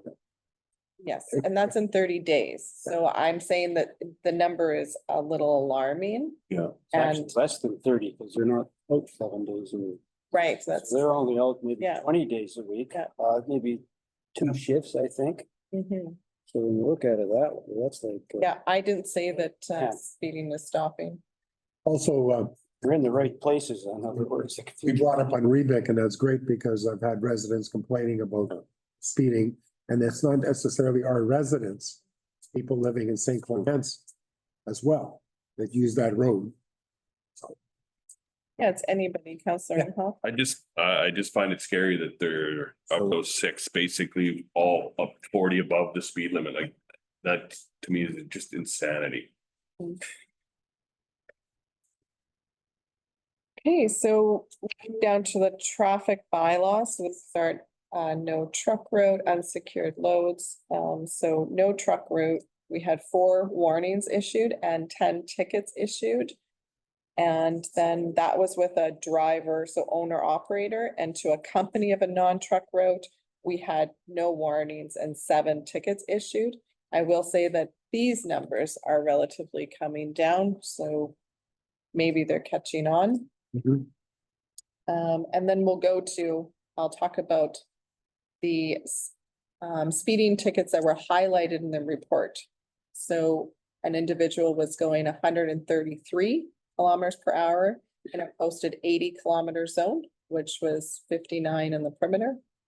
120 kilometer an hour in a posted 70-kilometer an hour zone, which was Henderson and the 3500 block Henderson.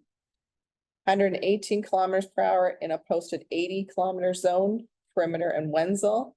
And just like this, the CAO indicated, as they're sitting there for that non-truck route, that is in particular an issue in our community, they're picking up speeders as they're sitting there because they shouldn't avoid them either. 88 kilometers per hour in a posted 50-kilometer zone, which is Wenzel in the perimeter. Once again, we have that Wenzel street, so that's our street, shared with Springfield. 117 kilometers per hour in a posted 80-kilometer zone, which was Highway 59 in the perimeter. 100 kilometer in a posted 60 zone, Rebec and Julius Farr. So that's right directly in our community. Yeah. I know the truth. Very fast. We have people walking on Rebec Road. Crazy. It is crazy. Yeah, so we have some general information for council. So the CSOs have secured training courses that have been offered by Manitoba Motor Carrier Enforcement. The CSOs will be taking part in Commercial Vehicle Safety Alliance, CVSA, standards and electronic log inspections, along with training on weights and dimensions, transportation and dangerous goods and cargo securement. These courses will start in April. These are refresher courses. I'm sure that they are continuing their requirements that they must have. So under other CSO duties, so finable, we don't have anything. Under bylaws, we have some parking bylaws, sign bylaws, and then just a general inquiry about bylaws.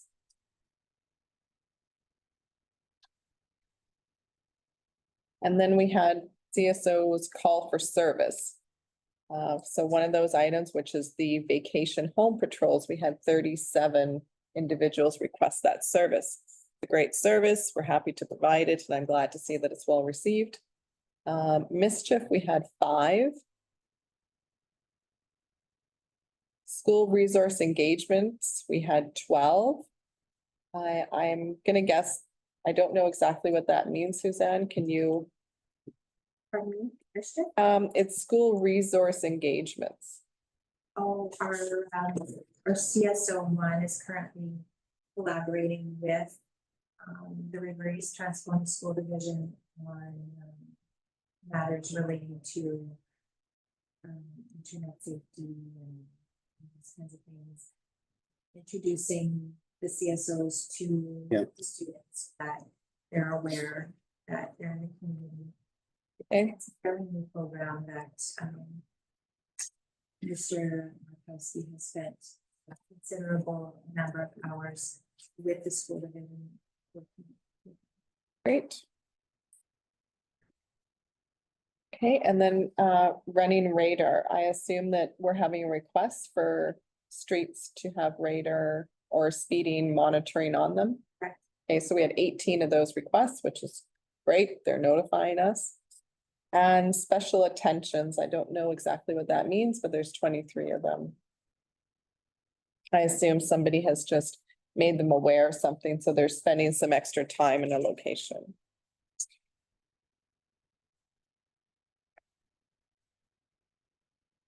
Our dog complaints are considerably down. Winter time.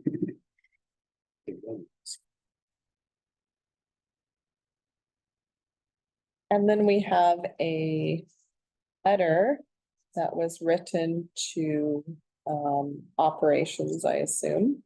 So it says, to whom may concern, I live at, and I won't say the address. It is on Ross Farm Road. And was just thanking your workers who were steaming the culverts on my road. And I also wanted to thank you and all your workers who have been working on Ross Farm Road. It has been excellent since the province has done nothing for years. Thanks again. Excellent work. Please pass it along. Sorry, I had to say that. Province was put in there, but it's a letter that was provided by a resident, so we read our letters. It's nice to see that they're recognizing the work of the RM staff. And so thank you for writing that letter in. That's all we have. And we do have something in camera, so I'll have the resolution to go in camera. The result that council now is in camera as per section to discuss legal matters and be it further results that matters discussed while in camera are to remain confidential as per section 80(1)(d) of the Municipal Act. Can I have a mover, please? Councillor Horechko, second by Councillor Posthumus. Call question. All those in favor? That's carried. Mark up there. Council is now resuming the regular meeting. I will have the resolution to move out of camera. The result that council now moves out of camera and resumes the regular meeting of council. Can I have a mover, please? Councillor Imhoff, second by Councillor Duval. Call for the question. All those in favor? That's carried. And the resolution to adjourn the meeting. The result that the meeting adjourns, the time being 11:32 a.m. I have a mover, please. Councillor Horechko, second by Councillor Posthumus. Call for the question. All those in favor? That's carried. Meeting is now ended. Thank you very much.